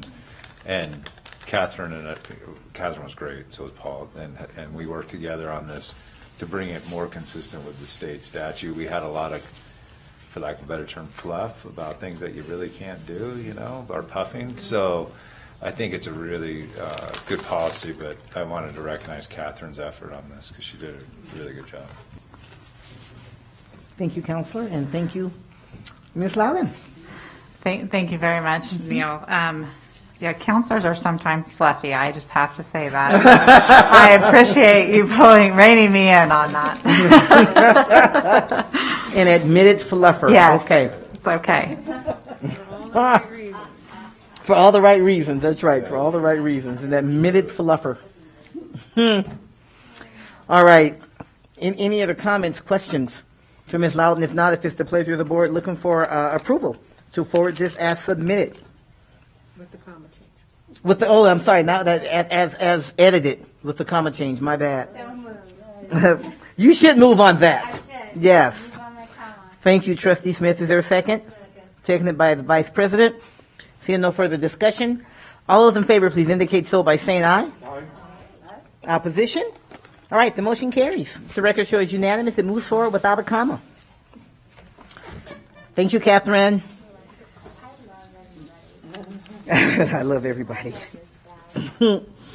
All right, now down to agenda item 2.07. Discussion and possible action pursuant to Board Policy 9070 1B23 to direct the superintendent to draft a proposed board policy that outlines the district's process when a trustee changes his or her address, domicile, and bring back the proposed board policy to the Board Policy Committee for possible action. And this was the request of Trustee Nicolette. I will turn it over to you, Dr. Nicolette. Happy to. So, just for clarity's sake, this process today is to, let me just look here, is to identify the guidelines, correct? Mm-hmm. That's my understanding. So, by board policy, a trustee may request that a board policy be drafted, but because you have no authority as a single trustee, you need a vote of the board to direct the superintendent to draft it. But you can for sure say, here's the things I'd like to see in it, because this is your request. Okay. Yeah, absolutely. Wonderful, That's your thank desire. you. We'll make all that happen. My initial thinking, and then please share with me along the way, is that the intent is that a trustee has an obligation to know where they live and ensure that they live in the district to which they were, number one, elected or appointed. So that would be overarching for me. Whenever, I would say this is an and, two parts. Whenever a trustee moves, it is incumbent upon the trustee to reaffirm that they continue to live in the district to which they were elected or appointed. And I have some suggestions as to how we could do that, but I'd rather have that be a group discussion. And then I think once that affirmation is obtained, it should be submitted to HR, and there should also be a mechanism by which the board president is informed once the trustee has reaffirmed that they continue to live in their district. Conversely, if they all of a sudden find out for whatever reason that they no longer live in that district, they are equally obligated to inform the president. And the time frame is something I think we should discuss. And then I also had a little tedious thought that maybe just for assurance's sake, so that everyone kind of has this awareness that this is important, is that there should be a yearly affirmation. And it's just a form. It goes in our HR, and it's just a, like yearly, I belong to national boards where yearly we have to reaffirm that we continue to have, for example, director of a child care center, because my position for the board was as a child care center director. We had to reaffirm that I still am a child care center director because that's the area of expertise I represent. So the goal overall is to put the ownership on the trustee and to have record of it. Thank you, Dr. Nicolette. I think we can all attest to be doing something so that it's a violation of board policy if this doesn't occur, because then that certainly empowers us more. I would just say a couple of things. I'm in full support. You didn't need a second, but as we talked about this, I'll be your second on this. I think it was a good idea for us to have this. Two things. One is we want to put in here that and my suggestion would be if the board president moves, then it needs to be affirmed to the vice president. Okay. Right, so that there's another party, right? Like I just moved, right? Within my district, but right. But if we're going through the process, right, it should be affirmed by someone else. And then the only concern I have about annually is if I move in February, then and we affirm this December every year, right? So I don't know how that. I don't want to lose that when you move, you affirm. I think if you personally, I think if you do it when you move, you should be good, because when you move, you have to do it. And I'm good with that. It's too long. It could be too long of a. I got all year to. So those are just the only two comments I have. Other comments? Yes, Trustee Rodriguez. I think this is an outstanding idea. Snaps. Okay, that's your comment, Trustee Smith. Snaps. Okay, Trustee Church. Whatever we discuss or do here today, do we want to make it strictly on moving, which is obviously at the forefront, or otherwise disqualified, convicted of a felony? I don't know if that would disqualify a trustee or not, but not me, but I don't drink, but got a DUI, or what other things would be reported to the board that would affect our ability to serve? So that's just one comment or question. A question I would I'm sorry, I don't want to cut you off. No, that's okay. That's good. No, the question I would have then is what are the other things, or are there other things that would other than moving outside of my district? What else? Is it being convicted of a felony, or what else would disqualify me? Because then maybe there's a reporting piece on that may need to be. Yeah, that's a good question. As far as I know, a pulse, and if I cease to have a pulse, you'll probably be the first to know, or near there too. But yeah, I don't know if to say thank you for that comment, Trustee Church. I'm not sure. Not quite sure how to handle that one. But I don't know what other requirements there are. Well, it's not necessarily the requirement to be elected. We know that's pretty, you live in your district and you be a registered voter, but it's what disqualifies you from continuing to serve. That may be a different list, right? That I don't know. Trustee Rodriguez? I just don't want to get too far off of the agenda item. I'm just understanding we're talking just about the domicile address stuff right now, correct? Not anything else that could potentially. Oh, well, that's a really good point. Good point. Yep, Okay. nope, that's a really good point. That's a really good point. So certainly, it looks like there's certainly agreement, and obviously, if you get elected, then we've gone through the elections process and they've certified, and a part of this may be that because we've already been elected, maybe as whenever this goes into effect, once it goes through the comment period and so on and so on and so forth, maybe we all do it right then, at that point, just as a starter. And then we know from then on, people who are, when you're appointed, it's up to us to know that, right? That's one of the things that JJ does, is confirm your residency when you apply to be appointed. And then when you're elected, right, that's either local or state or local. I'm not even sure. We register over at Washoe County. We all know that, right? So either they affirm it or it comes to the Secretary of State's office. So it's affirmed at that point when you're elected. It's affirmed when you're appointed.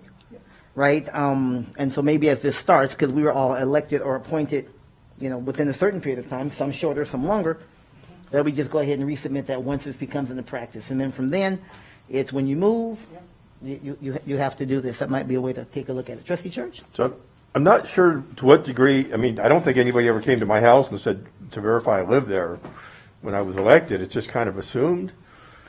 Yeah, I don't. If you're asking if I know the process that they use, I don't know the process that I don't they think use. anybody does. Yeah. I don't think anybody's, I think. But it's- whatever process they use, it's the process they use, because that's in their, right, that's their responsibility. Simply that you register to vote. I mean, I know nationwide there's been many convictions under different state laws, so I'm not trying to draw any analogies to us, but, Yeah, that I don't know. Where people have moved or didn't live there to begin with or whatever. I have one other question, if I can digress. I think as long as it's on the agenda item, right? Mhm. Because Yeah, it's on as long as it's- At the beginning of the agenda item, legal, and I thought I was listening, but I'm not sure I understood. A trustee can request a new policy by themselves, but can a trustee request a modification to an existing policy? Can is that on the agenda? Is that how? But I can give you the answer afterwards. He'll give you the answer afterwards because it's not on this agenda item. Okay, because I mean, at the beginning, there was discussion that Dr. Nicolette asked. Yeah, she didn't ask. He was just giving the background as to how it got here. It's not on the agenda, so. Could I hear- But you'll get the answer. He'll definitely give you the Or answer. could I hear the background again? Could we just repeat that, or I think that's okay. the background for this agenda item? Yeah, I think it's okay. Yeah, board policy. Get your mic. Board policy permits a trustee to request that the trustees at the board policy committee consider a new policy. And so you're allowed to make that request of this committee to see if it can move forward. But since not one trustee can bind the board, and you need a vote of the board before anybody can direct the superintendent. Okay, but he can give you that answer your specific question. Just so we stay on the agenda item. Or now Trustee Rodriguez is going to get on me. So, all right, but that's that's certainly a good question. Any other comments on this? So really, what we're looking for is a motion. I have one more question, if I could. Oh, okay, sure. And I hope it's within the agenda item. I think Okay. it is. Okay. Does this, I mean, this sounds like about a one-sentence or two-sentence policy. Does it need to be a new policy as opposed to, can it be placed under some other existing policy under board governance? I think that's a good question, but I would say this. I think obviously the most important thing, of course, for all of us is that it's in policy, right? I think that's essentially the most important thing. Just under the circumstances, because we are where we are, it may make sense to make it a policy in and of itself. But, I think the most important thing is that it's in here, I think, for any of us that may think it's important to do that. So I think whatever way it works best. So the motion can be to direct staff to do either or. If it fits someone else, great. Or if not, that can be a motion. I mean, that. I like that. We just have so many policies. I mean, The motion can be either way if that's what you choose, Trustee Okay. Church. So this is your motion, sir. I'll leave it. It was Dr. Nicolet's agenda item. I look forward to you providing us with where you think it could fit best. I won't do the whole motion, but I would encourage a motion to say that we refer it back to superintendent or staff, however we like to word that, for either a policy draft or inclusion in existing policy. Is that a motion? I have to define the motion, and in that part I'll leave it. I think you're I think I'm okay. you're closer than look at this. Right, they give us this cheat sheet. Thank you. All right. I move that the board policy committee directs the superintendent to create a board policy or amend existing policy for outlining process for when a trustee moves or changes address to future meetings of the board policy committee. Future meeting of the board policy committee. Okay, there is a motion on the floor. Is there a second? I'll second that. Yep, there is a motion on the floor and there's a second. Okay, any further discussion? Well, we already did public comment on this. Thank you. All those in favor, please indicate so by saying aye. Aye. Opposition? All right, the motion carries. And I think the superintendent has enough direction from the conversation, what that might look like going forward and so on. So thank you. That was painless, Trustee Church. This little cheat sheet it's a good deal. It's not overrated. It'll help us. No, seriously, it'll help us. All right, closing comments. Now we're on closing items, I should say. Now we're on public comment, agenda item 3.01. Do we have any general public comment? The board received one public comment from Joe Morabito. Okay. Thank you very much. Okay, no public comment cards. All right. Okay, that being the case, then our policy committee meeting is adjourned. Our next meeting is the month of November 16th, right? 2 p.m. Thank you, everybody.